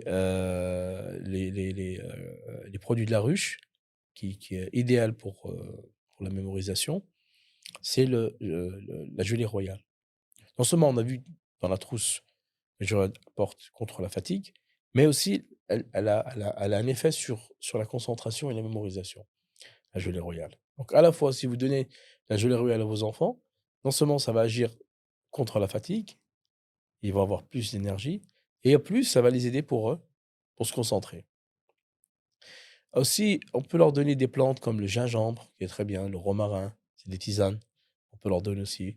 Bien sûr qu'il y a les oméga 3, donc on peut les retrouver aussi dans oléagineux, donc tout ce qui est amandes, pistaches. Tout cela, ça aide à nos enfants, hein. Donc leur donner régulièrement pour leur concentration, ou mélanger avec du miel, parce que des fois, il y a des enfants qui peuvent pas prendre n'aiment pas trop prendre des amandes ou des pistaches. De le mélanger dans du miel, ce sera plus facile, ou broyer, hein, de le mélanger avec du lait, par exemple. Pour essayer de leur faciliter, pour certains qui n'arrivent pas à assimiler pas l'habitude de prendre, tout ce qui est pistache, amandes, noisettes. Ça, c'est très très bien pour, tout ce qui est concentration et mémorisation. Ensuite, ce qui est important aussi pour la mémorisation, bon, l'alimentation. Toujours une alimentation variée et équilibrée. Une alimentation variée et équilibrée de fruits, de légumes. Donc, il faudrait qu'il ait justement un maximum, comme vous savez, le poisson. Le poisson, c'est l'idéal pour l'enfant, hein, qu'il ait au moins 2 à 3 fois par semaine, qu'il puisse avoir de manger donc du poisson. Ça l'aide, hein, surtout la sardine, ça aide à pouvoir avoir une concentration, une mémorisation, ça l'aide, surtout quand ils sont petits. Après, c'est sûr que, comme maintenant, les enfants, ils aiment de moins en moins le poisson. C'est pas tout le monde, mais il faut essayer de leur faire des plats, peut-être, qui leur convient, c'est-à-dire dans le sens qui leur convient, dans les poissons, mais poissons hachés ou mettre, essayer de leur faciliter, même s'ils n'aiment pas, hein, pour pas qu'ils s'en détachent du poisson et des fruits de mer, tout ce qui est, les produits de la mer, c'est de leur donner, mais en faisant des plats, hein, faisant des plats pour que ça passe plus vite, hein, pour que ça passe quand j'ai plus vite, c'est mieux, pour pas qu'ils se détachent du poisson. Parce ils sont plus poulet, un poulet, il lui tombe dessus, comme on dit, hein. Mmh. Le poulet, il aime le poulet. Mmh. Ils aiment bien le poulet, ils aiment bien poulet grillé, ils aiment bien, hein, avec des frites ou avec des Mmh. patates, ils aiment Mmh. bien. Ah. Lorsqu'on présente hein, c'est pas tous les enfants qui aiment, tout ce qui est les produits de la mer. C'est pas tous les enfants qui aiment prendre, donc pour pas qu'ils se détachent de ce trésor des surtout pour le cerveau, c'est bien sûr de leur donner, de leur faire des plats, hein, des plats qui puissent leur faciliter l'accès, ou plutôt à manger les produits de mer. Ensuite, ce qui est très bien aussi pour la mémorisation et la concentration, c'est bien sûr sur le plan pédagogique, hein, c'est faire attention à l'hygiène de vie. L'hygiène de vie, c'est important, donc le sommeil, lutter contre tous ces... On va le voir pour les écrans, tout ça, c'est sûr que qu'est-ce qui détruit nos enfants aujourd'hui, c'est les écrans. C'est les écrans, les portables, tout ce qui est, tout ce qui est ces supports plutôt, hein, les tablettes, etc. Tout ce qui est, tous les supports qu'il y a maintenant en virtuel, les jeux vidéo. Maintenant, les jeux vidéo, ça, c'est devenu même une addiction. Une forme, les enfants commencent à avoir une addiction aux jeux vidéo. Tout ce qui est jeu, parce que maintenant, dans les jeux, il y a tout. Et le problème des jeux vidéo, ça détruit la concentration de nos enfants, surtout la concentration. La mémorisation, il peut avoir une bonne mémoire, mais elle se détériore. Et par contre, les jeux vidéo, cette addiction qu'il y a, elle peut faire justement l'impact sur la concentration. L'enfant, il est plus concentré. Il est plus concentré dans les jeux vidéo. Par contre, sur la page qu'il doit apprendre, ou la leçon qu'il doit apprendre, il a du mal. Par contre, des jeux vidéo qui sont très, très difficiles, par exemple des jeux vidéo qui demandent de la concentration, il y arrive. Ça lui plaît, il peut rester même des heures. Parce qu'ils ont tellement distrait nos enfants aujourd'hui qu'ils ont réussi à mettre des jeux vidéo pour tout le monde. Ça, dans tous les domaines. La petite fille, pour pour faire des constructions, pour faire ci, pour ça. Hein. Elle construit une maison. Pareil, bon, je connais pas et citer tous les jeux, quoi. C'est pas le but, mais chacun, maintenant, aujourd'hui, dans les jeux vidéo, après, bien sûr, ça n'empêche pas. L'islam n'est pas contre se distraire, mais surtout on parle de la phase de l'école, phase où l'enfant, il a besoin, et c'est une production, c'est la phase où l'enfant, il va devenir, il va se développer, hein, il va avancer parce que si au début déjà, primaire, secondaire, plutôt, le collège, il n'a pas la force d'apprendre ou de comprendre, il n'a pas la force de mémoriser, et comment il va faire au lycée? Au lycée, faut le pousser. Au lycée, faut derrière toutes les minutes, faut le pousser. Arrête, arrête ton portable, prends pas ton portable, regarde pas ci, regarde cadavre. Et, et peut-être qu'il y arrive, peut-être qu'il n'y arrive pas. Alors, à l'université, impossible. Impossible. Il ne peut pas y arriver à l'université. Celui qui a des lacunes déjà dans le primaire, il arrive au primaire encore, c'est facile. Mais au collège, avoir des lacunes au collège ou au lycée, quand il est à l'université, il dit non, moi je veux travailler. Là. C'est quoi le problème? On va pas rentrer dans les problèmes, ou les parents, l'environnement. On aurait juste les écrans. Sans parler d'environnement. Parce que si on veut parler des environnements, il faut faire un podcast seul. Sur les troubles de l'enfant et de l'enfant. C'est pas, non, on n'est pas en train de faire un podcast de troubles des enfants et de l'adolescence. Il y aura d'autres podcasts sur les troubles de l'enfant et de l'adolescent. Et là, on discutera justement sur le thème de l'environnement, de l'entourage, de la famille, des parents, la relation enfant-parent, tout ce qui est thérapie donc familiale, avec tous les critères qui existent dans la thérapie familiale. Là, on est juste la rentrée, il était en vacances, il a pris l'habitude des jeux, 6 heures ou 5 heures sur un téléphone. Là, il y a une coupure. Il va rentrer à l'école. Comment faire? La transition. Comment faire avec cette transition-là? Donc, il a pris l'habitude Donc, des jeux vidéo, il a pris l'habitude de regarder les écrans, et là, c'est difficile. Cette transition-là, il faut essayer de, bien sûr, avec, bien sûr, de l'aider, hein, tout doucement, avec douceur, comme on l'a vu pour l'introduction, les qualités du prophète, sallallahu alayhi wa sallam, c'est-à-dire la douceur, hein, donc faire beaucoup de dua pour nos enfants, surtout à notre époque. Il faut vraiment se concentrer sur demander à Allah qu'il les protège, qu'il les aide, parce que il y a tellement de choses à notre époque, surtout maintenant à la venue de l'IA, etc. On va voir où ça va aller, l'IA. Qu'est-ce que ça va devenir? Parce qu'il y a des bonnes choses dans l'IA. C'est-à-dire l'intelligence artificielle, on l'utilise pour le professionnel, il l'utilise pour gagner du temps, pour gérer son temps, ou par exemple même le docteur ou les gens les architectes, tout ça, pour perfectionner leur travail. Ils ont déjà une profession. L'IA, elle est venue quand elle est là pour leur apporter un plus. Un plus, ou peut-être de voir des choses que lui n'a pas, d'essayer de perfectionner. C'est pour perfectionner. Mais les enfants, l'IA, est-ce que ça va être intéressant? L'enfant, mesquine, il a pris aucune base. Il va faire ses devoirs avec l'IA. Il va faire ses devoirs avec... Comment il va mémoriser? C'est quoi?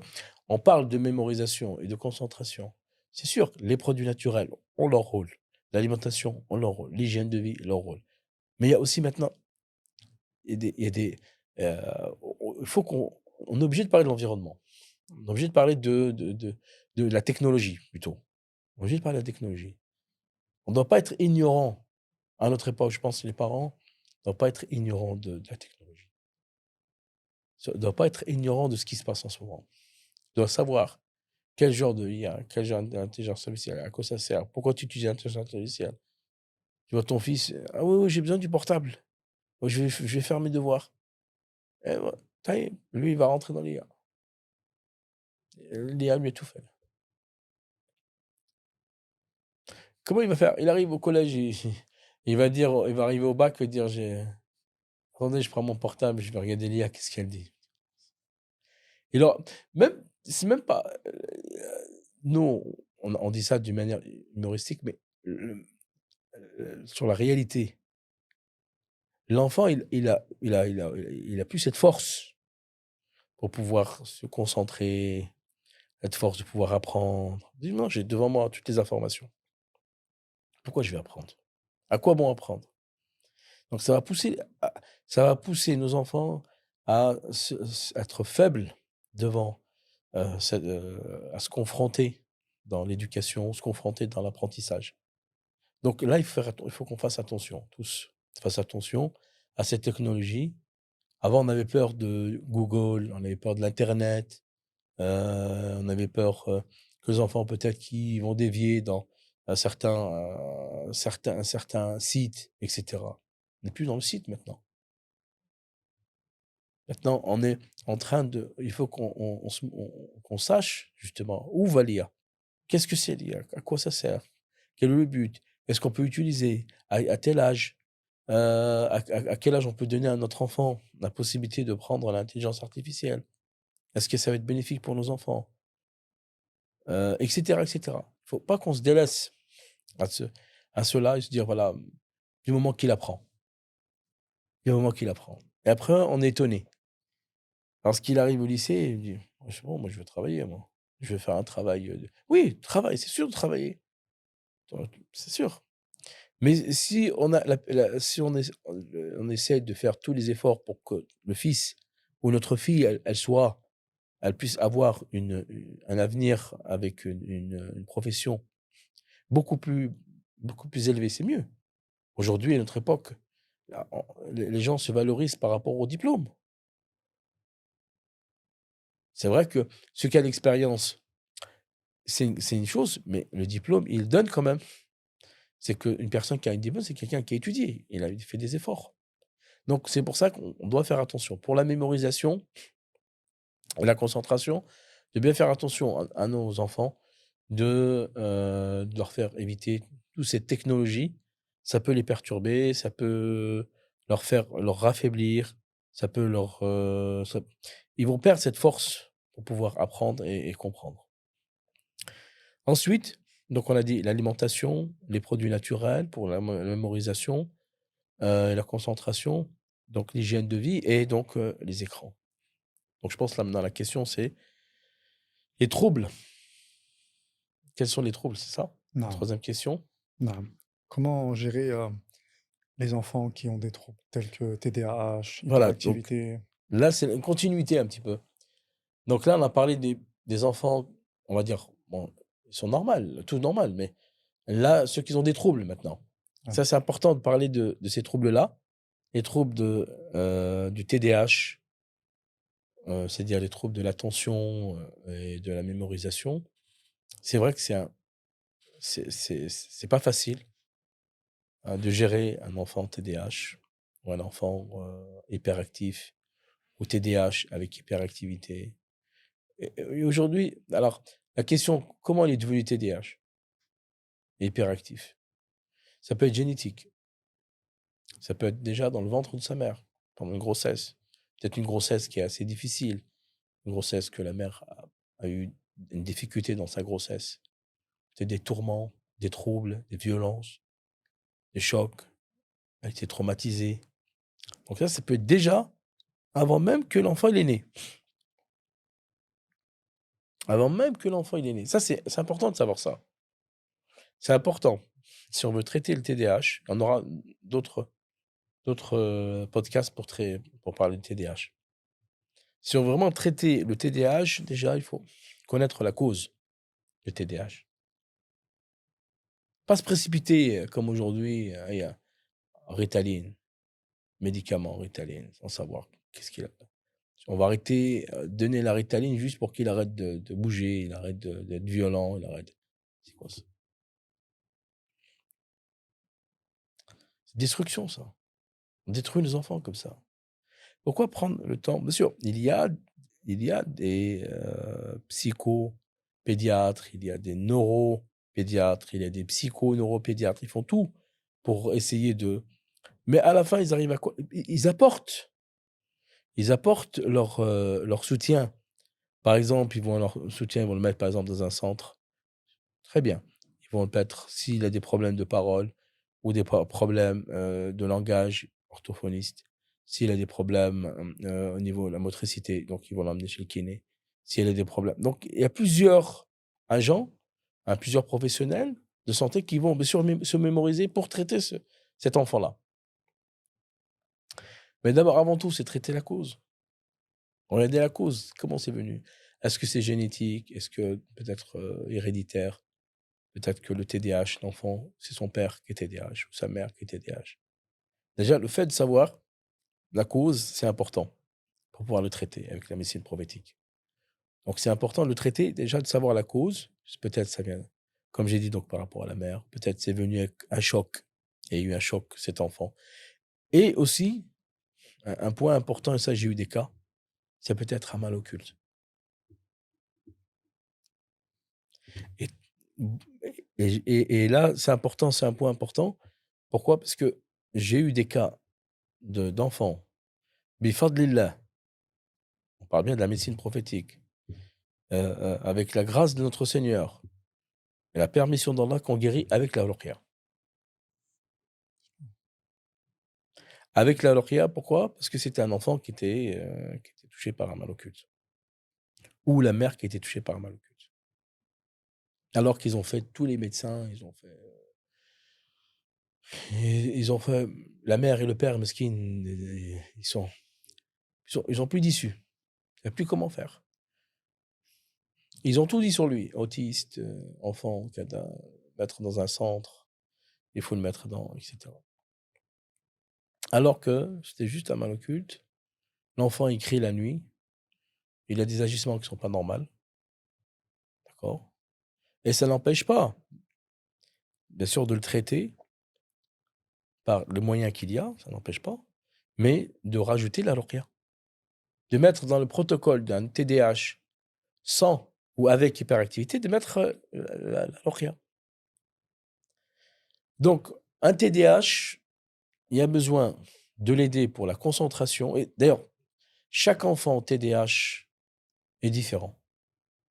Les symptômes seront différents. Il y en a certains qui ont TDAH donc déjà sans hyperactivité ou et avec. Il y en a certains qui ont des troubles plus dans la concentration, dans l'attention, la mémorisation. Il y en a certains qui ont les 3. Il y en a sur 3, 2 sur 3. Il y en a certains après qui sont violents. Il y en a certains qui donc tous ces troubles-là, donc là, il faut essayer de suivre tout doucement. Avec la médecine prophétique, on essaie de suivre tout doucement cet enfant, donc tous les symptômes qu'il a. Troubles digestifs, d'ailleurs des fois même, d'ailleurs, une des causes du TDAH, des fois, ça peut être une bactérie. Et ça, j'ai eu ce cas. Une bactérie dans l'enfant était une bactérie. Donc là, il faut lui apporter des probiotiques, essayer de l'aider justement pour régénérer la flore intestinale, de l'aider. On donne souvent le lait de chamel aussi, parce que le lait de chamel, c'est un probiotique. Hein, le lait de chamel, comme a été recommandé par le prophète, sallallahu alayhi wa sallam. C'est une grande histoire. L'histoire où le prophète, sallallahu alayhi wa sallam, qui avait des bédouins qui sont venus, qui, qui sont venus voir le prophète, sallallahu alayhi wa sallam, et qui ont demandé justement qu'ils avaient des odèmes, hein, qu'ils avaient les pieds enflés, les jambes enflées. Donc, le prophète, sallallahu alayhi wa sallam, vous avez vu, leur dit, buvez, prenez le lait de chamel. Il y a plusieurs versions. C'est l'urine et certains disent le lait. Et justement, ça a permis justement de pouvoir faire sortir les excédents et ils ont guéri. Il faut de lait, c'est avec la permission d'Allah. Bon, ça, ce serait peut-être un autre moment pour en parler, Inch'Allah. Donc, le lait de chamel est très bien pour le TDAH. Le lait de chamel est très très bien pour le TDAH. Surtout quand on sait qu'il y a des troubles digestifs. D'accord. Ensuite, le TDAH, ce qui est très important, donc la liste qu'on a vue déjà auparavant, parce que ça a un rapport avec ce qu'on a vu pour la concentration, la mémorisation, tout ça. Donc tout ce qui est l'éricium, le ginkgo biloba, donc le gingembre ou romarin. Donc toutes ces plantes qui sont intéressantes pour la mémorisation. Après, bien sûr, lorsqu'il y a, parce que souvent il peut y avoir un TDAH avec hyperactivité. Donc là, on donne des sirops comme, si c'est un enfant de 6-7 ans, on donne 6 sirops, par exemple, comme nervosité, sirops, par exemple, qui sont préparés par des laboratoires, où il y a toutes les plantes contre la nervosité, c'est-à-dire contre l'impulsif, hein, donc il est impulsif, des fois il frappe ses camarades. C'est dur à gérer.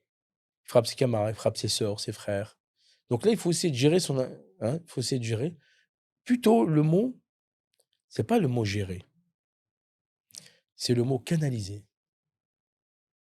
En fait, le TDAH, ce qu'il faut pour essayer de l'aider avec hyperactivité, c'est de le canaliser. Il faut considérer qu'il a un trouble. Il faut considérer qu'il a un trouble. Il ne faut pas essayer de... nous, ce qu'on fait, quand il y a un TDAH, c'est vrai que c'est pas facile, parce qu'il bouge de partout, des fois il écoute pas, donc c'est difficile de gérer pour les parents. Mais il y a une chose à faire, c'est vraiment de faire attention de ne pas le frapper. Nous, la main, elle est, comment dire, elle est légère. Hein, on croit que le fait d'utiliser la main, d'être violent avec lui, c'est une solution. Ça, c'est une manque de patience de nous-mêmes. Pourquoi? Parce qu'on était énervé déjà dehors, avec le couple, énervé déjà du travail, on vient du travail énervé, on vient dans la circulation nous a énervés. Et l'énervement que l'on a, nous, qu'on a perdu patience sur nous, eh ben on va être facile sur notre fils, notre fille qui a un TDAH avec hyperactivité. Ça, lui, il comprend pas, lui. Le fait de le frapper, il comprend pas. Il dit, j'ai rien fait, moi. Pourtant, il a chamboulé la maison.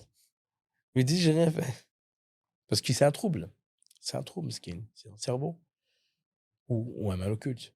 Donc, essayer de temporiser, de canaliser. Donc, toutes ces solutions-là, c'est sûr, c'est pas facile, hein, bien sûr. Surtout les parents. Hein. Et il faut aussi que, toujours dans le TDAH et ceux qui ont des troubles de mémorisation, concentration, c'est aussi de les soutenir. Ils ont besoin de tendresse, ils ont besoin de parler avec eux. Hein. La tendresse de la mère est très importante. Et par contre, le père, il a un autre rôle dans le TDAH. Le père, il faut que ce soit son ami.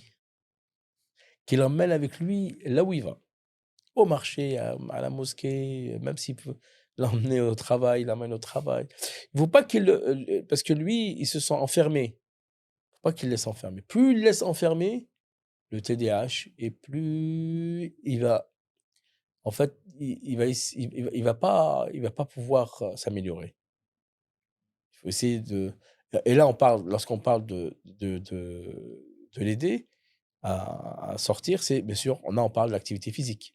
D'ailleurs, même la mémorisation, la concentration, il y a des activités physiques qui sont intéressantes pour les enfants. La natation, la course. Il y a une chose importante pour nos enfants. Et ça, c'est ça on n'a pas compris, peut-être qu'on n'a pas vécu, ou peut-être qu'on n'a pas eu une éducation pareille, donc on veut essayer de faire comme nous on a été éduqués, des fois. C'est compliqué. Il faut que nos enfants, ils ont des moments de plaisir. Pourquoi ils se réfugient dans les jeux vidéo? C'est un plaisir. Pour eux, c'est un plaisir. Ils peuvent même te dire: «Laisse-moi tranquille, je suis bien comme ça. Je suis en train de faire des jeux vidéo, je ne vais pas sortir, je vais pas». Alors que c'est un poison qui est en train d'accumuler à notre enfant petit à petit. On voit pas les inconvénients tout de suite. Quand il grandit, tout doucement, tout doucement, tout doucement. Alors que si tu lui donnes à ton enfant un plaisir, une fois par semaine, qu'il ait des exercices physiques, une fois par semaine, qu'il puisse aller faire du foot, ou qu'il fasse, par exemple, ton fils, ou que de la natation, une activité physique pour qu'il puisse se détacher, pour qu'il puisse se sentir. Et ça, c'est l'équilibre. D'ailleurs, le prophète, sallallahu alayhi wa sallam, toujours, il recommandait justement des exercices physiques. Hein, le prophète, sallallahu alayhi wa sallam, recommandait la natation, le tir à l'arc, recommandait la course, recommandait la marche, recommandait le koub al-khayl, c'est-à-dire l'équitation. Ça permet justement ce que le prophète sallallahu alayhi wa sallam a pratiqué et a recommandé, c'est bien sûr, ça permet justement à nos enfants de s'épanouir. Ils ont besoin, pour pouvoir avoir des études, pour que l'enfant il s'épanouisse dans ses études, il a besoin d'un équilibre. À la fois, donc, alimentaire, donc médical, à la fois donc, au niveau du sein de la famille, qu'il ait aussi donc des exercices physiques. Alors, on est toujours dans le TDAH, hein, exercices physiques. Et bien sûr, l'aspect important dans le TDAH, c'est bien sûr l'aspect spirituel. L'aspect spirituel. Là, par contre, ça, c'est vraiment essentiel pour un TDAH. Si on veut vraiment aider nos enfants pour pouvoir améliorer leur concentration, c'est bien sûr l'apprentissage du Coran.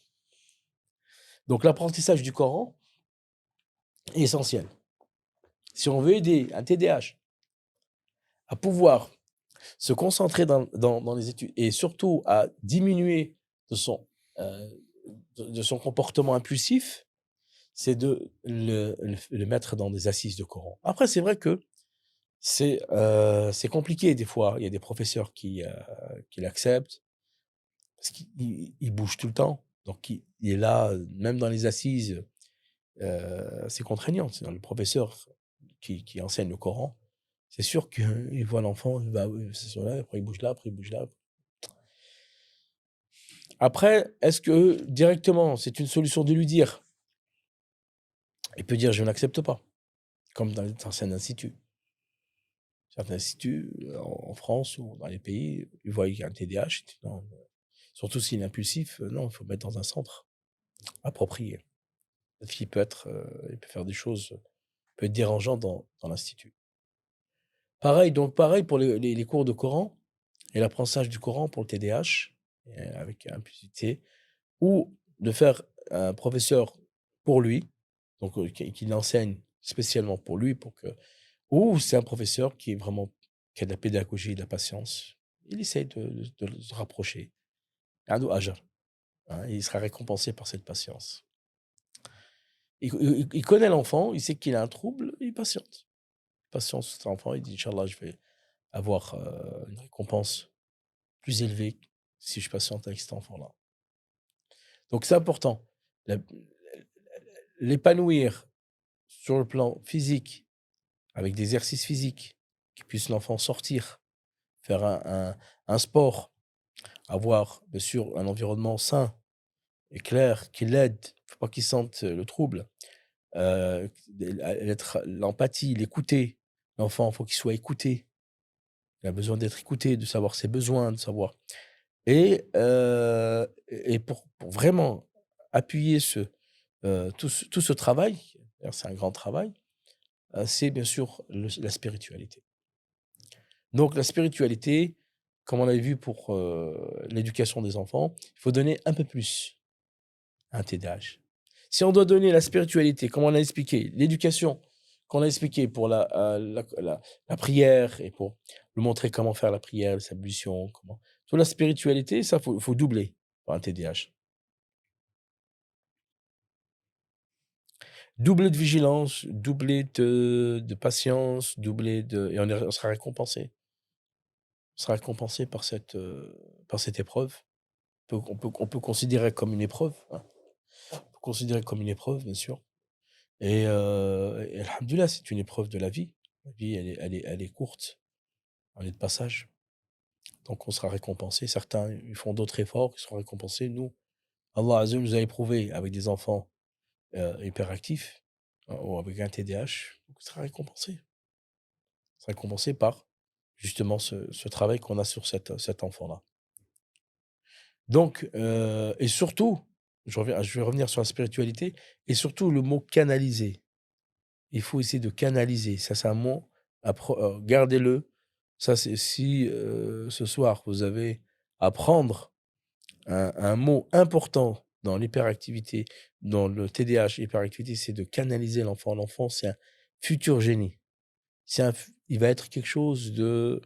Cet enfant-là, s'il est bien éduqué, cet enfant, il est bien canalisé, il peut apporter beaucoup de choses. Parce qu'il a beaucoup d'énergie. Il a beaucoup d'énergie, il a beaucoup de... Mais il a besoin d'être canalisé jusqu'à qui... Hein, dans les phases de ses études. Ensuite, il sera donc... il peut arriver à faire... Parce que l'énergie qu'il a, surtout TDAH avec hyperactivité, l'énergie qu'il a double. Et la double sur les enfants. C'est pour ça que la patience, ces enfants-là, plus vous patientez, d'ailleurs même tous les grands, sans donner des noms, des grands savants, des grands du'at, des grands prêcheurs de l'islam, des grands milliardaires, des grands commerçants, c'est des TDAH, avec hyperactivité, ou même avec TSA, avec autisme. Plus TSA, c'est-à-dire avec l'autisme. Et il est devenu ingénieur, il a même de l'énergie beaucoup plus que les autres, parce qu'il a tellement souffert dans sa jeunesse, donc c'est sûr, il a été suivi. Parce qu'en fait, c'est de l'énergie à canaliser. C'est comme si ces énergies, elle veut partir là, c'est de l'énergie qui veut pas rester en place. Et ben, il faut essayer de canaliser cette énergie. Canaliser, jusqu'à qu'il prenne le chemin. Et quand il prend le chemin, quand il rentre dans un projet, il fait le double. Il fait le double sur les autres. Il ne le sent pas. C'est instinctif. Il double de travail, il double de projets, il double de pensées, il double de... Mais ça, bien sûr, c'est pour ça que le fait de pouvoir donner à nos enfants qui sont TDAH avec hyperactivité des médicaments, par manque de patience et par manque de... leur donner des médicaments pour qu'ils se calment, c'est pas une solution. Pas une solution. On détruit l'enfant comme ça. On détruit l'enfant. L'enfant, subhanallah, il faut lui donner. Pourquoi? Subhanallah, c'est un enfant, il faut parce que c'est un TDAH, alors il faut le mettre de côté. C'est un TDAH, hyperactivité, donc voilà. C'est pas... Non, il n'est pas comme les autres enfants, trop bruyant, il dérange les enfants à l'école, etc., etc. Il a besoin de se mobiliser. On revient, et on termine sur la spiritualité, l'importance des assises de Coran. De préférence, le père, s'il est présent, sera mieux. surtout quand il a 6 ans, de 6 à 10 ans, c'est bien que le père il soit présent avec son fils, qu'il le suit. Après, c'est pas tous les pères qui ont le temps, ou tous les pères il y en a certains qui travaillent, il y en a certains qui sont très occupés, et ça, c'est un problème. Parce que la mère, des fois, elle peut pas tout gérer dans TDAH. Elle va gérer une partie, ce qu'elle peut, mais la partie que l'homme il doit intervenir, elle ne pourra pas la gérer. Très difficilement. Alors, elle perd patience. Elle perd vite patience. L'homme, non.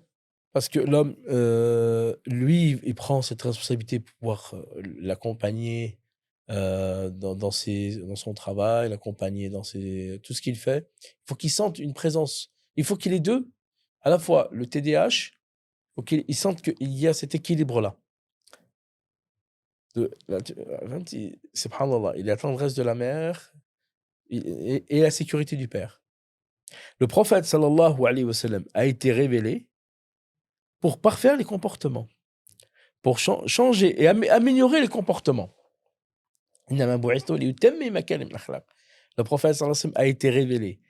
Et sa mission, ça a été d'améliorer le comportement des gens. Dans la pensée, dans la spiritualité, dans le moral. Qui c'est qui nous connaît mieux? Le philosophe Fulan, ou philosophe Fulan, ou philosophe Fulan, ou penseur Fulan. Qui c'est qui nous connaît mieux? Celui qui nous a créés. Qui c'est qui nous connaît mieux? C'est notre Seigneur. Ala ya'lamu man khalaq wa huwa latif al-khabir. Latif al-khabir. C'est-à-dire, qui c'est qui nous connaît? Allah, dans un verset du Coran, dans Surat la royauté, Allah il nous dit Ala ya'lamu man khalaq. Qui c'est qui connaît mieux la créature? Allah lui-même, il dit dans le Coran, qui c'est qui connaît mieux ma créature? Qui c'est qui connaît mieux ma créature? C'est moi qui l'ai créé. C'est-à-dire que je le crée juste pour qu'il fasse sa prière. Le domaine moral, non. C'est pas son domaine. Allah, il l'a pas créé. Le domaine physique, il l'a pas créé. Le domaine de la pensée et le domaine du comportement, Allah, il l'a pas créé. Non. Donc, Allah, et en plus, il appuie un nom qui est vraiment, qui est très important pour nous dans la psychologie islamique. Bon, on est sorti un petit peu de TDAH, mais c'est pour vous dire qu'on est obligé de sortir de TDAH pour appuyer qu'il y a des solutions dans la médecine prophétique, dans la psychologie islamique. Il y a des solutions pour le TDAH. Il y a des solutions pour l'hyperactivité. Il y a des solutions, et ça rentre dans le domaine de la psychologie. Ça rentre dans le comportement de l'enfant. Comment faire pour essayer de pouvoir gérer justement la psychologie de l'enfant. Car il y a un aspect psychologique. Le TDAH, il y a un aspect psychologique. Il y a un comportement à gérer. Donc, est-ce que la psychologie islamique peut le gérer? Oui, elle peut le gérer.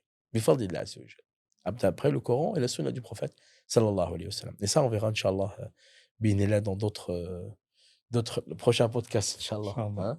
Prochain podcast, on discutera sur la psychologie islamique. Qu'est-ce qu'elle peut apporter, la psychologie islamique, et quelles sont les solutions quelles sont les thérapies. Et il y a énormément de thérapies, on verra ça ensemble, les thérapies. Plus d'une vingtaine de thérapies dans la psychologie islamique. Quelles sont les pathologies qu'elle traite, la psychologie islamique? Quelle est la relation entre thérapie et les pathologies? Tout ça, on verra ça, Inch'Allah. Dernière question sur l'harcèlement. Quel conseil pourriez-vous donner pour les enfants Alors, c'est vrai qu'on termine le podcast avec l'harcèlement, on est obligé d'en parler, parce que l'harcèlement, c'est aussi à bannir. Hein. C'est mauvais. L'islam fait tout pour qu'il n'y ait pas cette injustice, plutôt. Hein, le prophète, d'ailleurs, il a plusieurs versets ont révélé contre l'injustice, hein, contre toutes ces injustices contre les enfants. Parce que l'harcèlement, ça touche, ça peut détruire l'enfant. D'harceler comme ça, de pouvoir lui prendre ses affaires, ou de se moquer de lui. Bon, tout ça, le prophète, sallallahu alayhi wa sallam, lui-même était contre ce genre de... Le prophète a toujours été doux avec les enfants, et surtout de faire attention. Alors, le prophète, même des fois, des agissements dans des hadiths, celle-là, elle est obèse. Celle-là, pourquoi elle est petite? Le fait de dire, pourquoi celle-là, elle est petite? Non. Tu ne dois pas dénier quelqu'un. Celui-là, Allah, il a créé petit, celui-là, il a créé en poids, celui-là, il a créé. De respecter chacun comme il est. de le respecter. Et nous, le problème de l'harcèlement, c'est ça. C'est des enfants qui sont mal éduqués, qui harcèlent, hein, qui frappent ou qui harcèlent verbalement, qui insultent les enfants. Faire attention. Ça faut toujours, surtout à la rentrée ou à l'école, de toujours voir l'enfant s'il n'a pas été attaqué, s'il n'a pas été harcelé, s'il n'a pas été pris ses affaires, ou il n'a pas été, surtout s'il est hypersensible. D'ailleurs, on n'a pas fini pour le TDAH, on aura d'autres podcasts, Inch'Allah, sur le TDAH. Et Inch'Allah, bi'idhnillah ta'ala. Et donc, l'harcèlement, faire attention à notre enfant parce que ça peut le toucher sur le plan psychologique. Il peut même avoir plus envie d'aller à l'école.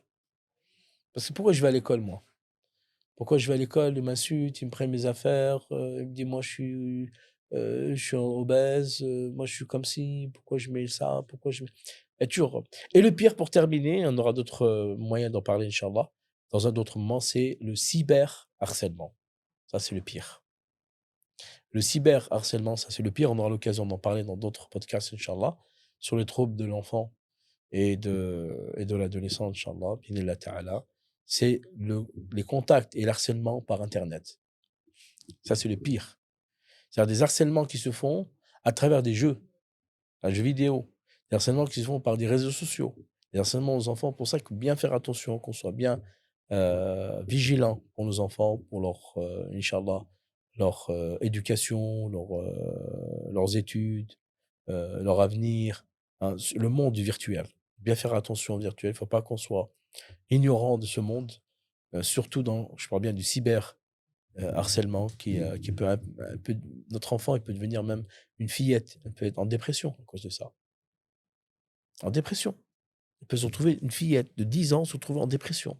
Moi, j'ai eu des cas d'enfants, je me suis dit, mais subhanallah, comment elle peut être en dépression à 10 ans ou à 11 ans? Je me dis, 11 ans, elle n'est pas encore, elle n'est pas mûre, elle est pas. Comment elle peut être en dépression?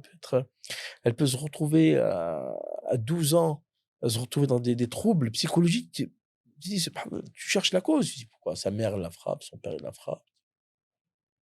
Tout à cause de quoi? À cause des réseaux sociaux, à cause de l'harcèlement. Ils sont tellement mauvais et ils utilisent des enfants ou des fillettes comme des objets. Donc après, elle devient, parce qu'il peut-être le père, il est occupé, la mère, elle connaît peut-être pas ce monde, etc. Et elle voit sa fille se retrouver à l'hôpital psychiatrique à 15 ans. Pourquoi? Parce qu'elle s'est fait harceler. Harcelée par quelqu'un à travers les jeux ou à travers les réseaux sociaux, à travers, etc., etc. Donc là, il faut bien sûr en parler, Inch'Allah. Il y en aura d'autres épisodes, binillah ta'ala. Le prochain épisode sera sur les troubles psychologiques et on essaiera de trouver un moment pour en parler, Inch'Allah. Subhanakallahumma bihamdika, ashhadu an la ilaha illa anta, astaghfiruka wa atubu ilayk. On espère que ce podcast vous aura été utile. Assalamu alaikum wa rahmatullahi wa barakatuh.